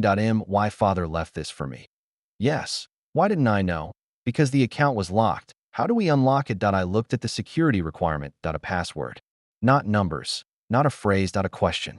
What is the only thing worth losing everything for? Victoria looked confused. That's it. Yes. She thought for several seconds, then typed, family, access denied. She frowned. Wrong. I looked at her. What else? She tried again. Power, denied. Legacy, denied. She became frustrated that he wouldn't make this impossible. I looked at the question. What is the only thing worth losing everything for? I thought about Alexander Sterling, the man who built an empire, the man who hid from the world. Then I understood. I typed one word. Love. The screen opened. Victoria stared at me. How did you know? I looked at her. Because your father gave up everything. His company, his reputation, his identity. I paused. People only sacrifice everything for something they love. The account opened. Inside was one file. Only one. A video, recorded 15 years ago.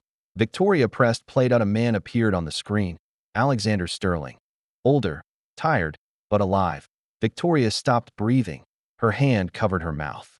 Her father looked directly into the camera. Victoria, her eyes immediately filled with tears, not crying. Just shock. Alexander continued. If you're watching this. Then I failed.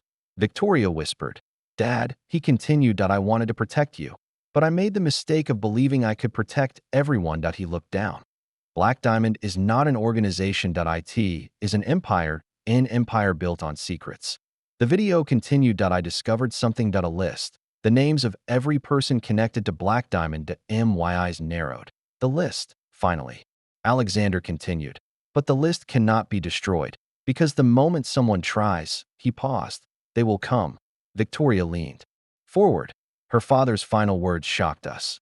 The person who betrayed me is someone you trust. Victoria froze. James. Again. But Alexander continued. However, the person who betrayed me was not the only traitor. My expression changed. Not the only one. Alexander looked directly at the camera. There is another person inside Sterling Holdings. Someone closer than you think. The video ended. The screen went black. Nobody moved. Victoria slowly turned toward me. Another traitor. I nodded. Yes. But who? I looked at the company records, the access list, the people who had been near Alexander, near Victoria, near the secrets. Then I saw something. A name I had ignored. Because it seemed impossible. I zoomed in. Victoria noticed. What? I looked at her. Your mother. Her expression changed. No, Victoria. No, she stepped back. My mother left because she hated this company. I looked at the records. She left because she knew something. That doesn't mean she betrayed us. No, I closed the file. But it means she knows the truth. The next morning, Victoria made a decision. Point one that shocked everyone. She held a press conference. All major media outlets attended. The headlines were already prepared. People expected a denial, an apology, a defense. Instead, Victoria walked onto the stage and said, My name is Victoria Sterling. I am the CEO of Sterling Holdings. And today, I want to announce something that may change everything. The reporters became silent. My father, Alexander Sterling, may still be alive. The room exploded. Questions came from everywhere. Victoria raised her hand. But there is something more important. She looked directly at the cameras. Someone is trying to destroy my family. And they are trying to destroy the person who has protected me for 3 years. The camera moved toward me. I didn't expect that. Victoria continued. Ethan Carter is not my employee. He is not my assistant. He is my partner. The world stopped. Because Victoria Sterling had never publicly called anyone her equal. Never. She continued. And anyone who attacks him. She paused. Is attacking me. After the press conference ended, I asked her, Why did you do that? She looked at me. Because it was true. You exposed yourself. Yes. You made yourself a bigger target. Yes. Why? She smiled. Because you were right. About what? That I shouldn't fight alone. For the first time, I realized something. Victoria Sterling had spent her entire life building walls. But now, she was tearing them down herself. Then my phone rang. Unknown number. I answered. A familiar voice appeared. A voice I never expected. Ethan. I froze. Because I knew that voice. It was impossible. Who is this? A pause. Then, this is Alexander Sterling. My heart stopped. Victoria looked at me. I put the call on speaker. Alexander spoke. I need your help. Silence. Then he said, because the person who betrayed me is standing next to you. The call ended. Victoria and I looked at each other because suddenly, the biggest question was no longer, who betrayed Alexander Sterling? The question was, who among us was the traitor? The phone call lasted less than 30 seconds, but those 30 seconds changed everything. Alexander Sterling was alive. The man who was supposed to be dead for 15 years had just called me, not Victoria. Me. And his final sentence kept repeating in my mind. The person who betrayed me is standing next to you, not somewhere far away, not hidden in the shadows, standing next to us. That meant the traitor was someone close, someone we trusted, someone inside Sterling Holdings. I slowly lowered my phone. Victoria looked at me. What did he say? I didn't answer immediately because I knew the truth would hurt her. Ethan. She stepped closer. What did my father say? I looked at her. He said the person who betrayed him is standing next to us. Her expression changed. For a moment, she didn't move. Then she looked around the room at the employees, the executives, the people who had worked with her family for years. No, her voice was quiet. My father was wrong. I understood why she said that. Because sometimes people didn't reject facts. They rejected the pain attached to those facts. Victoria. No, she shook her head. He trusted too many people. She looked at me. But he wasn't stupid. I nodded. Exactly. And that means we have to consider every possibility. Her eyes became colder. The CEO returned. Everyone. Yes. Even people who stayed for decades. Yes. Even people who protected my father. Yes. She looked away. That answer hurt her, but she accepted it because Victoria Sterling knew one thing better than anyone. Business was not about feelings. It was about survival. The first person we investigated was not someone we suspected. It was someone we could eliminate. The CFO, the legal director, the IT director, every executive, every department head, every person with access. We reviewed everything: financial records, communication logs. Travel history, private accounts. Nothing too clean. And that was a problem because innocent people were usually messy. They had mistakes, forgotten emails, unusual purchases, small inconsistencies. But whoever was behind Black Diamond, they were careful, extremely careful. 2 a.m.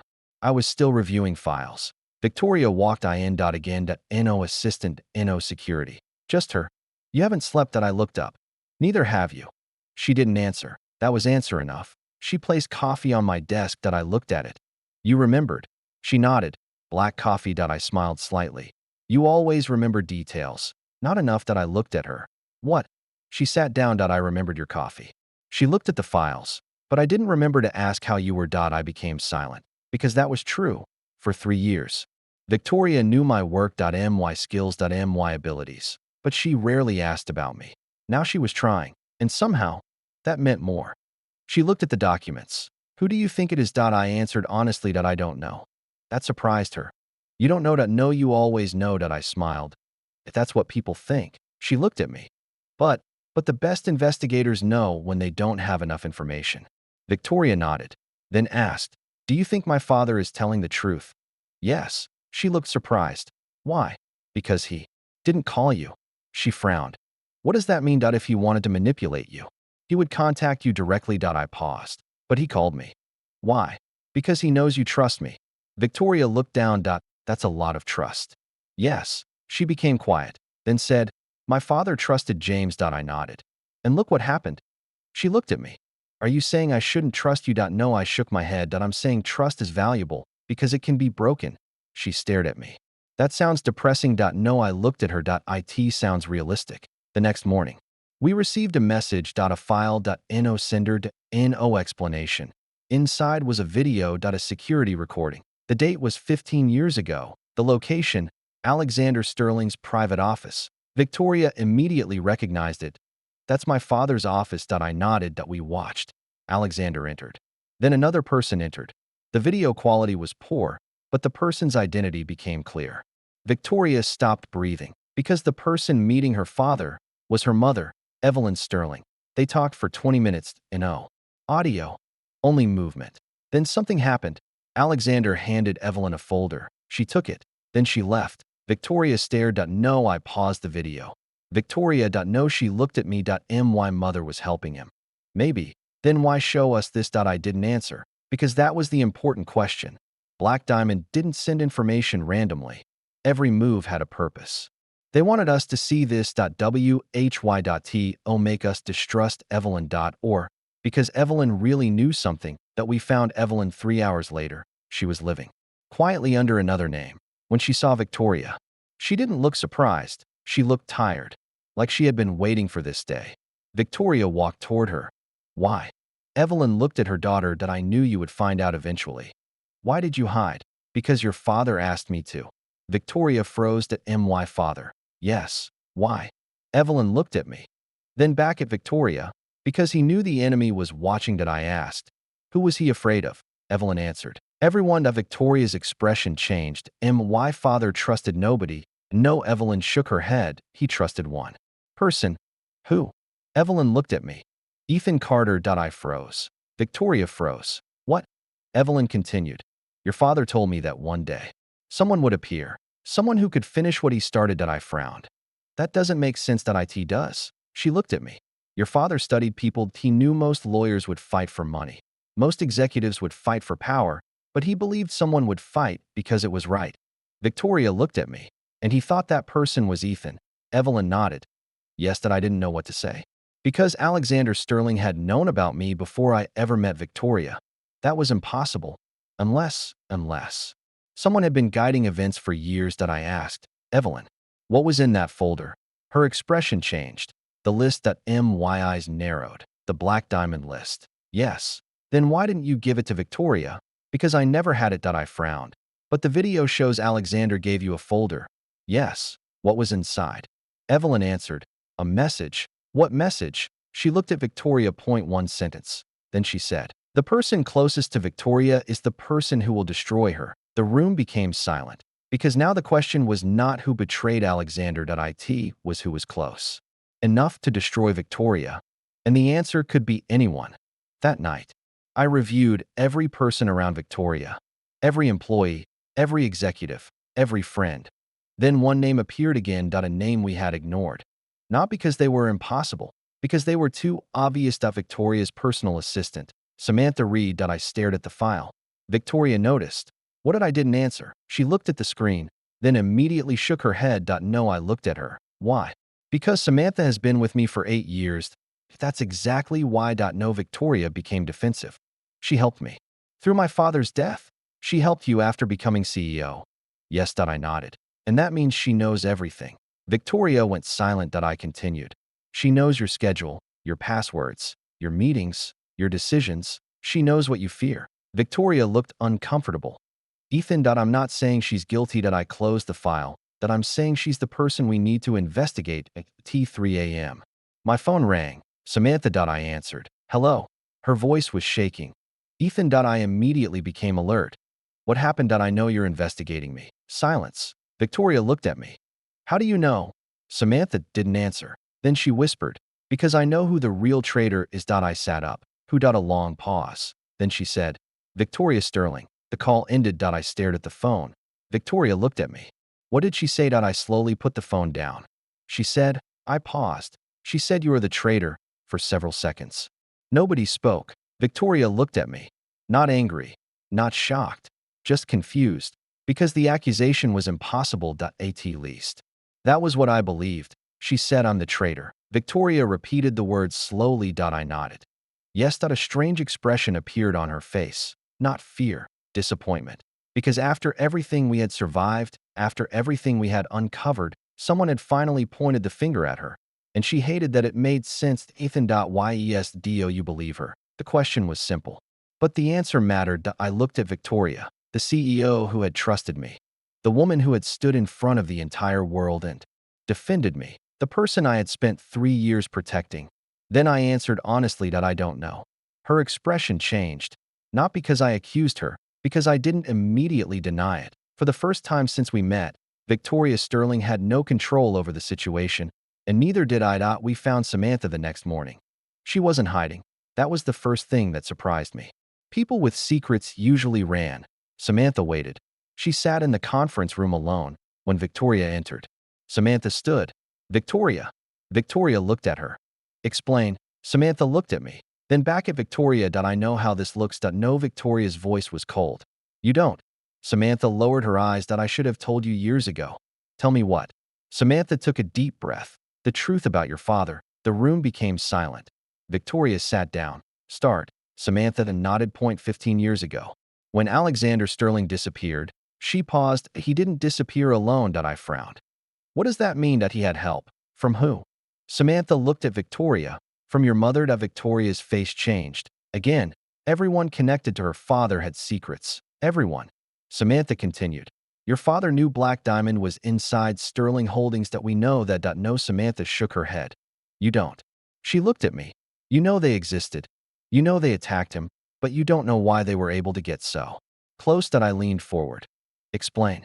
Samantha opened a file. The original Black Diamond operation wasn't about stealing technology. It was about controlling Alexander Sterling. Victoria frowned. Controlling my father. Yes. How? Samantha looked at her. Through you. Silence. Victoria's expression changed on me. Yes, Samantha continued. Black Diamond discovered something about your childhood. I immediately looked at Victoria. She became tense. What? Samantha hesitated. Then said, your father was not your biological father. The room went completely silent. Victoria froze. I watched her face. For the first time, I saw her completely lose her composure. No, Samantha continued. I'm sorry. No, Victoria stood. That's impossible. Victoria, my father raised me. Yes, that he loved me. Yes. Then what are you saying? Samantha looked at her. I'm saying Alexander Sterling knew. Victoria stepped back. My mind was racing. This was bigger than business. Bigger than Black Diamond. This was a family secret. A secret hidden for decades. Victoria left the room. I wanted to follow, but Samantha stopped me. Let her process. I looked at Samantha. You knew? Yes. How long? 8 years. My expression changed. You knew for 8 years. Samantha nodded. I was protecting her. No, I shook my head. You were hiding information from her. I know. Why? Because Alexander Sterling asked me to. I stared at her. Again.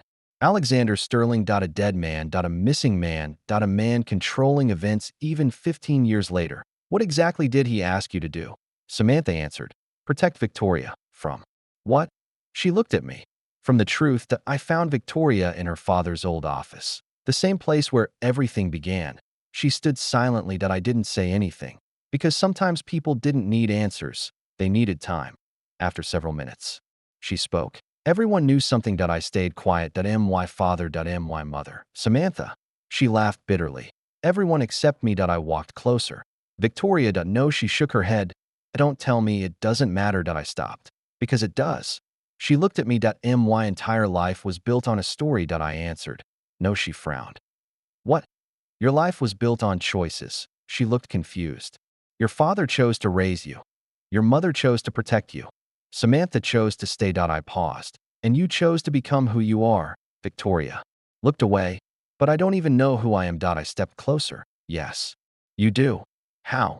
Because blood doesn't build a person. I looked at her. Choices do. For a moment, she didn't speak. Then quietly. Why are you always able to say the right thing? I smiled slightly. I'm a lawyer. No, she shook her head. That's not why. Later that day, Samantha gave us the final piece, a hidden recording. Alexander Sterling. 1 year before his disappearance. His message was short. Victoria. His voice filled the room. If you are hearing this, then they have found you. Victoria immediately became emotional. Alexander continued. I need you to understand something. The company was never the most important thing. You were. He paused. Black Diamond believes power comes from controlling people. They are wrong. Power comes from protecting them. Then came the sentence that changed everything.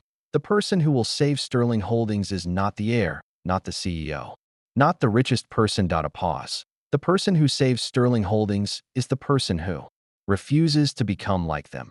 The recording ended. Nobody spoke because everyone understood. Alexander wasn't talking about Victoria. He was talking about me. That night, I finally confronted Samantha. There's still something you're not telling us. She looked at me. What? You knew about Black Diamond? Yes. You knew about Victoria's identity? Yes. You knew Alexander was alive? She hesitated. That hesitation answered everything. You spoke to him recently. Samantha became silent. I continued. When 3 months ago, Victoria immediately looked at her. You saw my father. Samantha lowered her head. Yes. Where did I can't tell you. Victoria's expression became cold.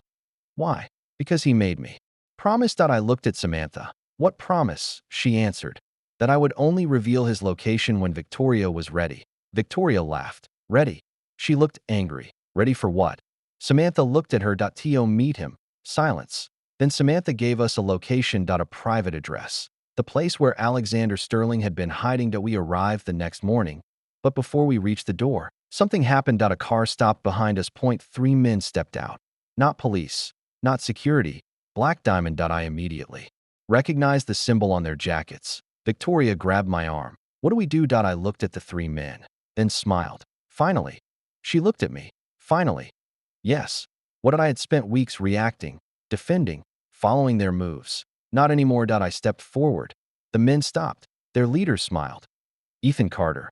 Yes. You should have stayed away. I nodded. You're right. He looked surprised. Really? Yes. I smiled. I should have stayed away. Then why didn't you? I looked at Victoria. Then back at him. Because I made a mistake. The man frowned. What mistake? I thought you were trying to destroy Sterling Holdings. I paused. But you weren't. His expression changed. You were trying to break Victoria. Silence. And that was your mistake. I stepped forward. Because now you're not fighting a company. You're fighting me. The man smiled. Oh, you really think you can win? I looked at him. Yes. Why? I answered. Because you know how to destroy people. But you don't know how to rebuild them. The smile disappeared. And at that moment, I knew something. For the first time, Black Diamond was uncertain. Because they had spent 15 years fighting companies. They had never fought someone who didn't care about losing everything. Behind us. The door opened. An old voice spoke. Ethan Carter. I froze. Victoria turned. The man standing there was impossible. Older, different, but unmistakable. Alexander Sterling. Alive. He looked at Victoria and whispered, my daughter. Victoria couldn't move. 15 years. 15 years of questions. And finally, the answer was standing in front of her. But before anyone could speak, Alexander looked at me and said, the real enemy is not Black Diamond. My expression changed. Then who? Alexander looked toward Victoria and answered, the person who has been protecting Black Diamond from the beginning. Silence. Someone inside this family. For 15 years. Everyone believed Alexander Sterling was dead for 15 years. Victoria lived with the pain of losing her father for 15 years. Sterling Holdings continued without knowing the truth. But now, the man who disappeared was standing in front of us, alive, and the first words he said destroyed everything we thought we knew. The real enemy is not Black Diamond. I looked at Alexander. Then who is? He didn't answer immediately. Instead, he looked at Victoria, not as a CEO, not as the heir of Sterling Holdings, just as his daughter. Victoria. Her eyes were fixed on him. My entire life. Her voice shook. You let me believe you were dead. Alexander closed his eyes. I know. You watched me run this company alone. I know. You watched me fight people who wanted to destroy everything you built. I know. Her voice became colder. Then why?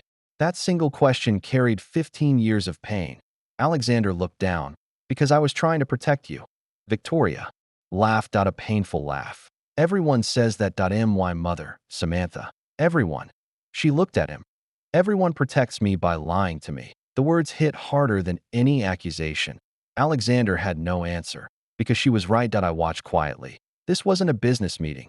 This was a family that had been broken for 15 years. Finally, Alexander spoke. You deserve the truth. Victoria didn't move. So tell me. Alexander nodded. Everything started before you were born. I frowned. Before she was born. Alexander continued. Black Diamond was not created to attack companies. It was created to control powerful families. I looked at him. Families. Yes. He looked at Victoria. Your family was not the first target. Then who was? The Sterlings were only one of many. He paused. But we were different. Why? Because your grandfather refused to cooperate. Victoria frowned. Cooperate with what? Alexander answered. Black Diamond wanted control over everything. Politics, finance, technology, information. They didn't want to own companies. They wanted to own the people who owned companies. I understood. This wasn't a corporate war. It was a war for influence. Alexander continued. My father refused. So they destroyed him. Then they came for me. Victoria looked at him. And you ran. Alexander looked away. Yes. That answer surprised me. He admitted it. No excuses. No denial. Yes, that I ran, but I didn't run because I was afraid. Then why? Because I discovered something. What? Alexander looked at me. They had someone inside my family. The room became silent. Again, Victoria's expression changed. Who? Alexander didn't answer immediately. Instead, he said, the person you trusted most. Victoria's face became pale. No, Alexander looked at her. Yes, I immediately understood. The list, the warnings, the hidden messages, everything pointed to the same thing. Someone close, someone trusted. But who? Alexander led us into the private room behind the house. There were no luxury items, no signs of wealth. Only documents. Thousands of documents. Proof of 15 years of investigation. I looked around. That you've been tracking Black Diamond this entire time, Alexander nodded. Yes. Why not expose them? He looked at me. Because I didn't have enough evidence. That's not the only reason. He smiled slightly. You're good. I waited. You know there is another reason. Alexander nodded. Yes. What? Because the person protecting Black Diamond was someone nobody would believe. Victoria looked at him. Who? Alexander opened a file. Inside was a photograph. A family photograph. Victoria, her parents, and one more person. I recognized him immediately. James Carter. But that wasn't the shocking part. The shocking part was the date. The photo was taken before James joined Sterling Holdings. Victoria stared. James knew us before. Alexander nodded. Yes. How? Because James was not the only person connected to Black Diamond. I looked at the photo. Then who else? Alexander opened another file. My expression changed. Because the name appeared. Evelyn Sterling. Victoria's mother. Victoria stepped back. No, Alexander looked at her. Victoria, my mother. Yes, she betrayed you. Alexander didn't answer, and that was answer enough. Victoria shook her head. No, her voice became firm. Noted him, why mother loved me. Alexander nodded. She did. Then why? That's the part you don't know. He looked at me. And that's why Ethan needs to hear this. Victoria looked confused. Why him? Alexander answered. Because he is the only person who can separate the truth from emotion. I didn't like that. Because I knew what that meant. This was going to hurt. Alexander showed us the first document. A contract, signed 25 years ago, between Evelyn Sterling and Black Diamond. Victoria stared. Her face lost color. No, she picked up the document. This signature. Yes. Alexander nodded. It is real. Victoria looked at me. She wouldn't. I didn't answer. Because lawyers don't decide based on what they want to believe. They decide based on evidence. Alexander continued. Your mother was approached when she was young. Why? Because her family had financial problems. Black Diamond helped her. Yes. And then, they owned her. Victoria closed her eyes. That was the truth. She didn't want. Not that her mother was evil, but that her mother had been trapped. Alexander continued. She spent years trying to escape. She helped me fight them. She was the reason I discovered their network. Victoria looked up. Then why did you say she betrayed you? Alexander's expression became painful. Because she did. Silence. She gave them one piece of information. What? Alexander looked at Victoria. Your location. Victoria froze. My location. Yes. Why? Alexander answered. Because they threatened you. The room became silent. Victoria understood. Her mother hadn't betrayed her because she wanted power. She betrayed Alexander because she wanted to protect Victoria, but a betrayal was still a betrayal. And that was the tragedy. I looked at Alexander. Then Evelyn isn't the mastermind. No James. No Richard. A pawn. I frowned. Then who? Alexander looked at me. The person who inherited Black Diamond. I waited. Who? He opened the final file. Inside was a name. A name that made everything stop, because it was impossible.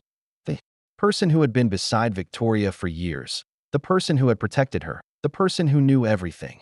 Alexander said. The person controlling Black Diamond today is Samantha Reed. Victoria went completely still. No, Alexander looked at her. I'm sorry. No, Victoria shook her head. Samantha would never.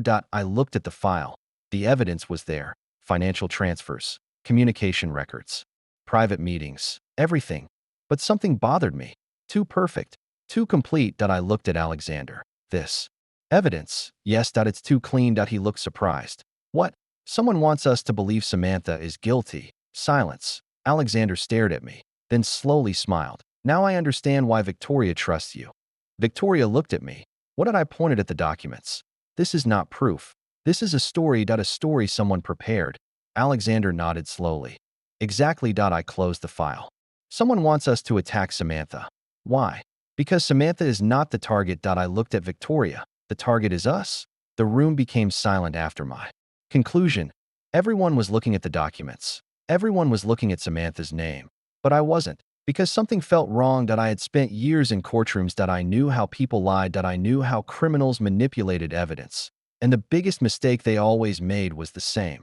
They wanted their lies to be discovered. They wanted people to follow the path they created. This was exactly that kind of trap.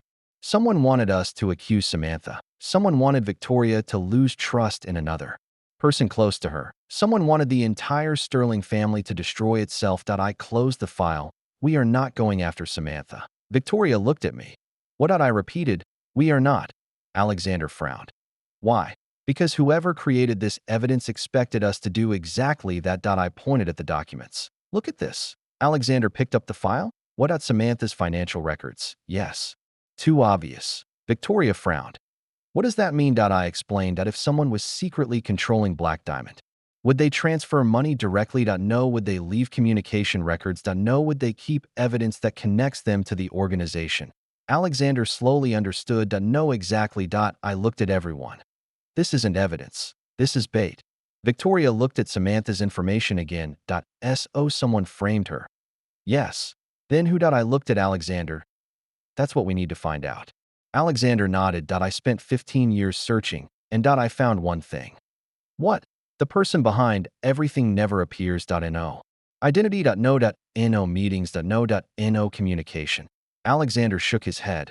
Only instructions. I frowned. A ghost. Yes. A ghost controlling an empire. That was difficult, but not impossible. Every organization had a weakness. Every person made mistakes. The question was, where did I return to Sterling Holdings with one goal? Not finding the enemy, finding the mistake.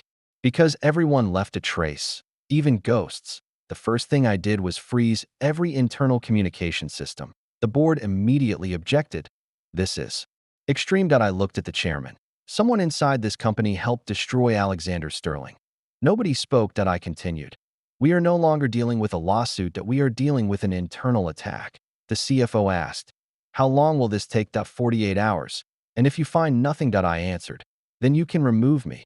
Victoria looked at me. You're putting your position on the line. I nodded. Yes. Why? Because people need to know I'm not protecting myself. I looked around. I'm protecting the truth. The first 24 hours produced nothing. No suspicious activity. No strange access. No hidden accounts. Nothing. Which meant one thing. The person was good. Very good. At midnight. Victoria found me still working. Again.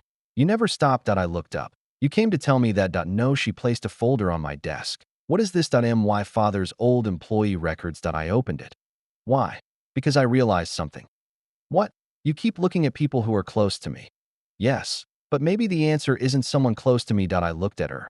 What do you mean? She pointed at the files. Everyone around me was chosen by someone. That caught my attention. Continue. Why father hired James. Why mother hired Samantha. The board hired executives. She looked at me. But who hired them? I stared at her. That was a good question. A very good question. People always investigated relationships. But they forgot about origins. Where did people come from? Who introduced them? Who opened the door? I immediately searched the employee database. And then I found something. A pattern. A very strange pattern. Victoria. Yes. Your father's employees. What about them? Almost everyone important in Sterling Holdings, I paused, was recommended by one person. Her expression changed. Who? I turned the screen. A name appeared. Daniel Whitmore. Victoria frowned. I know that name. Who is he? My grandfather's old friend. Still alive? No. When did he die? 10 years ago. I looked at the information. Interesting. What? He died exactly 1 year after my father disappeared. Victoria became serious. What are you thinking? I opened another file. Daniel Whitmore wasn't just your grandfather's friend. Then what was he? I showed her the records that he was one of the founders of Black Diamond. The next morning, Alexander confirmed it when he saw Daniel's name. His expression changed. You found him. I looked at him. He's dead. Alexander shook his head. Daniel Whitmore died. But But people don't always die when their names disappeared. I frowned. What does that mean? Alexander sat down. Daniel created Black Diamond. Your grandfather refused him. So he built another organization. Yes, but why target your family? Alexander answered. Because he believed Sterling Holdings belonged to him. I understood. A business rivalry. A family war. A 15-year revenge plan. But something still bothered me. Daniel Whitmore is dead. Yes. Then who is continuing his plan? Alexander looked at me. I don't know. I looked at Victoria. Then at the documents. The answer was somewhere.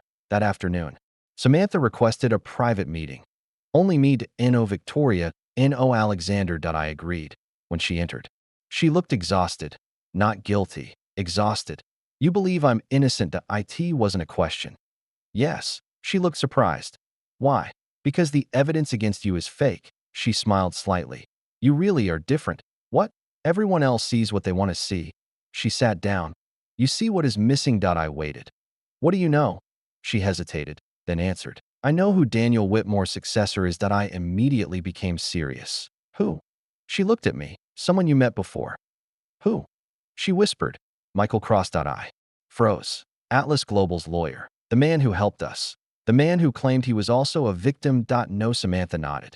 Yes. He is not working for Black Diamond. Then. He is Black Diamond. I stared at her. Impossible.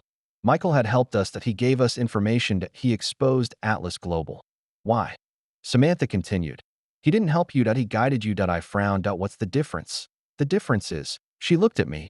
Every step you took after meeting him was exactly what Black Diamond wanted. Silence. The courtroom. The investigation. The media attack. Everything. A plan. A massive plan. I stood. Why tell me now? Samantha answered. Because he knows you found out. My phone rang. Unknown number. I answered. Michael Cross. His voice came through. Ethan. I didn't speak. He laughed softly. You finally figured it out. Victoria entered the room at that moment. She saw my expression. What happened? I put the phone on speaker. Michael continued. You're smarter than I expected. I replied. Why? Why what? Why did you help us? A pause. Then, because I needed you to destroy Sterling Holdings yourself. Victoria's face changed. Michael continued. You spent 3 years protecting Victoria. You spent weeks exposing secrets. You brought Alexander back. You broke every relationship around her. Silence. Then he said, Ethan Carter, you did exactly what Black Diamond needed. I tightened my grip on the phone. You're wrong. Michael laughed. Am I? Yes. Why? Because you made one mistake. What mistake? You underestimated Victoria. Silence. Michael stopped laughing. I continued. You thought breaking her trust would destroy her. But you forgot something. What if she's not alone anymore? I looked at Victoria, and she understood. Michael said coldly. You really think love makes you stronger? I answered. No, trust does. The call ended. 5 minutes later. Every screen inside Sterling Holdings turned black. Then one message appeared that the final game has started. Below it, Sterling Holdings will be destroyed in 72 hours. Victoria looked at me. Ethan? Yes. What do we do? I looked at the message. Then smiled. We stop reacting. I closed the laptop. We attack. For 3 years. I had been fighting battles that other people started. A lawsuit. A corporate attack. A hostile takeover. A reputation war. Every time Black Diamond moved, we reacted. Every time they attacked, we defended. That was exactly what they wanted. They wanted us to follow their rules. They wanted us to spend all our energy surviving. But Michael Cross made one mistake. He revealed himself. And once the enemy showed his face, the game changed. I looked at Victoria. Call everyone. She frowned. Everyone. The board, the legal team, the department heads, and every shareholder representative. She looked at me. Tonight. I nodded. Yes. Why? I smiled. Because tomorrow morning, Black Diamond expects Sterling Holdings to collapse. I closed the laptop. So tonight, we make them believe they already won. The emergency meeting started at midnight. Nobody understood why. Nobody understood why the CEO, the founder who disappeared 15 years ago, and the lawyer accused of destroying the company were sitting together. The rumors had already spread. Some people thought Victoria was losing control. Some thought Alexander Sterling was trying to reclaim the company. Some thought I had betrayed everyone. Perfect. Confusion was exactly what we needed. The chairman looked at me. Mr. Carter, we don't have time for another investigation. I nodded. Correct. The room became quiet. So we're not investigating anymore. The executives looked confused. I continued. We are ending this. The CFO frowned. Ending what? The attack. Victoria stood beside me. This company has spent weeks defending itself. She looked around. Now we fight back. Point one executive shook his head. Against who? I pressed a button. The screen showed Michael Cross, his face, his records, his connections. The room exploded. That's impossible. Michael helped us. He exposed Atlas Global. Yes. I nodded. Because that was his plan. I showed the timeline. Every event, every move, every decision. Michael Cross did not save us. He controlled us. The chairman looked shocked. You're saying the lawyer who helped us was behind everything? Yes. Proof. I smiled. I have more than proof. I have a confession. I played the recording. Michael's voice filled the room. You did exactly what Black Diamond needed. The executives became silent. Nobody could deny it. The CFO looked at Victoria. Is this real? Victoria nodded. Yes. Her voice was calm. Michael Cross is Black Diamond. The chairman looked at Alexander. What about the founder? Alexander answered. Daniel Whitmore started it. But Michael continued it. I stepped forward. And he made the biggest mistake. The chairman asked. What mistake? He thought power came from controlling information. I looked at the screen. But information works both ways. The next step was dangerous. We leaked something.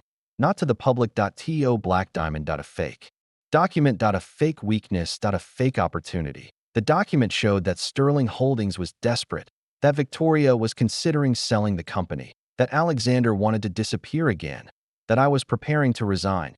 Everything Black Diamond wanted. A broken family. A broken company. A victory. Michael took the bait within 3 hours.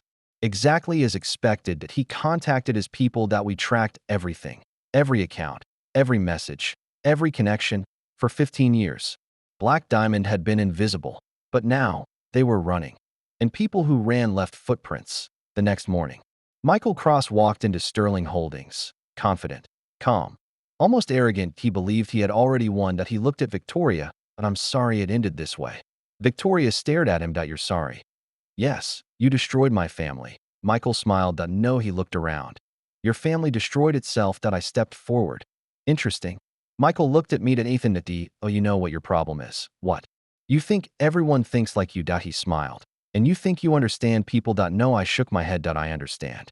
Evidence. I placed a folder on the table. Michael's expression changed slightly. What is that? Your mistake. He opened it. Inside were financial records, secret accounts, private communications, transfers, everything.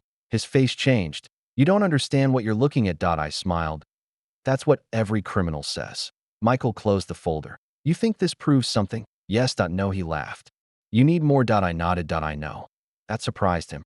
Then why show me? Because I wanted you to know something. What? You lost before you walked in here. Michael stared at me. Then looked at Victoria. You trust him? Victoria answered immediately. Yes. Michael smiled. That's your weakness. Victoria shook her head. No. She looked at him. That was my weakness before. A silence followed. Michael's expression changed. Because he understood. She was not the same person anymore. The woman he expected to manipulate was gone. Victoria continued. For years, I believed trusting people made me weak. But Ethan taught me something. She looked at me. Trusting the wrong person destroys you. A pause. But trusting the right person saves you. Michael's smile disappeared. Then the final piece arrived. A federal investigation team entered the building. Michael immediately became nervous. What is this? Agent Marcus Reed stepped forward. Michael Cross. Yes.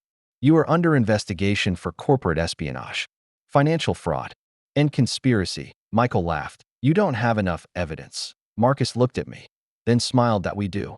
Michael froze. Because he understood. The evidence wasn't only from US. It came from him. The moment he contacted Black Diamond after seeing the fake document, he exposed himself, the entire organization, the entire network, everything. As Michael was taken away.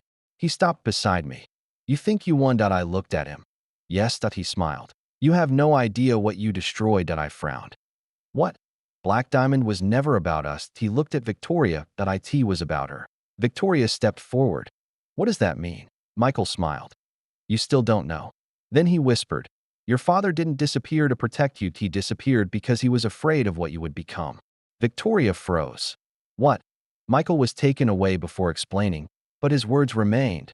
That night, Victoria and I stood alone in her office. The company was safe. The enemy was exposed. The world believed the battle was over. But we both knew better, because Michael's final words were not random.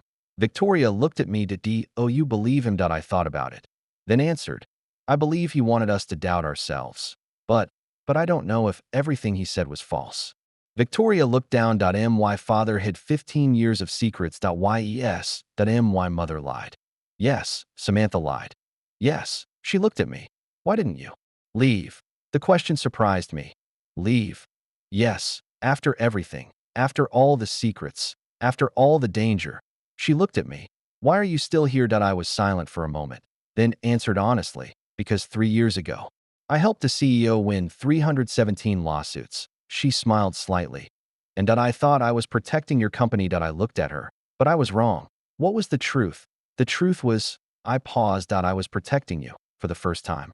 Victoria had no response. Then she said quietly, "Ethan, yes, don't leave." I looked at her. Not as my CEO, not as the woman everyone feared, just Victoria. I nodded. "I won't." The next morning, Alexander Sterling called me. His voice was serious. "Ethan." "Yes." "The battle with Michael Cross was only the beginning." I frowned. "What?" "There is still one person you haven't found." "Who?" Alexander was silent. Then, "The person who created Black Diamond's new generation." My expression changed. "Michael." "No, then who?" Alexander answered. "The person who knows you better than anyone." The call ended. I looked at Victoria. She noticed my expression. "What happened?" I slowly put the phone down. "Your father says there is another person." "Who?" I looked at her. "The person who knows me better than anyone." Silence. Because suddenly, the final enemy was not someone from Victoria's past. It was someone from mine. The moment Alexander Sterling ended the call, I knew something was wrong. Not because he sounded afraid. Alexander Sterling was not a man who scared easily. The problem was, he sounded guilty. And after everything we had uncovered, I had learned one thing. The most dangerous secrets were never hidden by enemies. They were hidden by people who believed they were protecting you. Victoria looked at me. "Who is it?" I didn't answer immediately, because the truth was simple. I had spent weeks investigating everyone around her. Her father, her mother, her assistant, her executives, her enemies. But I had never investigated myself. And now someone was claiming the person behind everything was connected to me. Someone who knew me. Someone from my past. Victoria stepped closer. "Ethan." "Yes, you're thinking about leaving again." I looked at her. She was right. Again. I smiled slightly. "You're getting good at reading people." No, she shook her head. "I'm getting good at reading you." That answer surprised me, because 3 years ago, Victoria Sterling couldn't read anyone. She only trusted numbers, contracts, evidence. But now, she understood people. The next morning, I received an email. "No sendered, no title. Only one attachment." A file named Carter Family Records. I opened it. The first page made me stop. My father. My family. A company I had never heard of. Carter Legal Group. My father founded it 20 years ago. I knew my father had been a lawyer. But I never knew he was connected to corporate battles involving Sterling Holdings. I continued reading. Then I saw the name. Daniel Whitmore, the founder of Black Diamond. My father had worked with him. Not for him. With him. I closed the file. Impossible. I had spent my entire career believing my family had nothing to do with this. But apparently, I was wrong. I went to see Alexander. He was waiting. The moment he saw my expression, he knew. "You found it." I placed the file on the table. "You knew." Alexander looked down. "Yes, you knew my father was involved." "Yes. Why didn't you tell me?" He didn't answer. That was the answer. I laughed quietly. "Everyone does the same thing." "What?" "Everyone decides what I should know." Alexander looked at me. "I was trying to protect you." I shook my head. That sentence has destroyed more relationships than any betrayal. He accepted that because he knew I was right. Your father was not a member of Black Diamond. Then, what was he? A person who tried to stop them. Then why hide it? Alexander looked serious. Because your father failed. I frowned. What if he thought he could destroy Black Diamond through the law? He collected evidence. He prepared lawsuits. He built a case. And Alexander sighed. Black Diamond destroyed his reputation. My expression changed, like they did to me. Yes, suddenly everything connected. The accusations, the manipulation, the reputation attacks. Black Diamond had used the same method for decades. Destroy the person, Not the company that I looked at. Alexander.my father was the first. Ethan Carter. Alexander nodded. Yes, when I returned to Sterling Holdings. Victoria was waiting. She immediately knew something happened. What did you find? I looked at her. My father. She became serious. What about him? He was fighting Black Diamond before I was. Victoria understood. And they came after your family too. Yes, she was quiet. Then asked, are you angry that I thought about it? Yes, them. No, I looked at her. Everyone who thought they had the right to decide my life. Victoria didn't argue, because she understood. For years, everyone had protected her through lies. Now I was experiencing the same thing. She walked closer. Ethan. Yes, that I'm sorry. The word surprised me. Why? Because I understand now. What?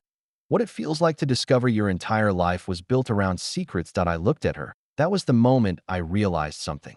Victoria was no longer just the person I protected. She was the person who understood me. Then the final move from Black Diamond arrived. A public announcement. Michael Cross had been arrested. But someone released a final message. A video. The entire world saw it. A person appeared, an old man.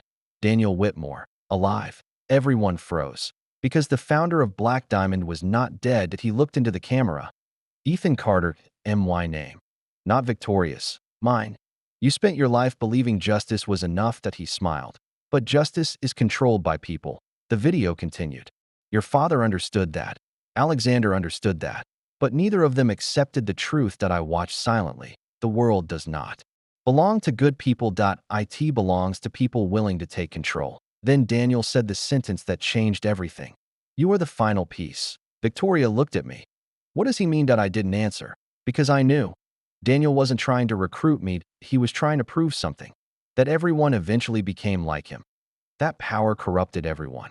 But he didn't understand one thing. That I wasn't fighting because I wanted power. That I was fighting because I hated people being controlled. The final court battle began 3 days later.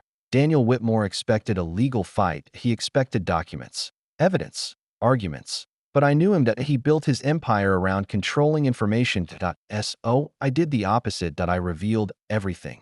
Every secret, every hidden account, every betrayal, every name. The world saw Black Diamond, not as a powerful organization, but as scared people hiding behind money. Daniel sat across from me for the first time. He looked old. You think exposing me changes anything? Yes. Why? Because your greatest weapon was secrecy. I smiled. And now everyone knows. Daniel laughed. That you're just like your father. No, I shook my head. That I'm different. How? My father fought alone. I looked at Victoria. I don't. The case lasted 6 months. 6 months of documents. 6 months of testimony. 6 months of rebuilding everything Black Diamond destroyed. And finally, the verdict arrived. Guilty. Daniel Whitmore. Black Diamond. Everyone involved, destroyed. Not because they lacked power, because they underestimated people. 1 year later, Sterling Holdings reached its highest value in history. Victoria became one of the most respected CEOs in America, but something changed. She stopped being the ice queen. She became a leader. A real one. And me. I finally left the courtroom. Not because I lost, because I won. The day I resigned from Sterling Holdings. Victoria found me in my office. She held something. A small box. I looked at it. What is that? She opened it. A ring. I froze. Victoria. She smiled. 3 years ago. You helped me win my first impossible case. Yes. Then you helped me win 317 cases. Yes. You saved my company. I did my job. She shook her head. No, she looked at me. You saved me. I didn't speak.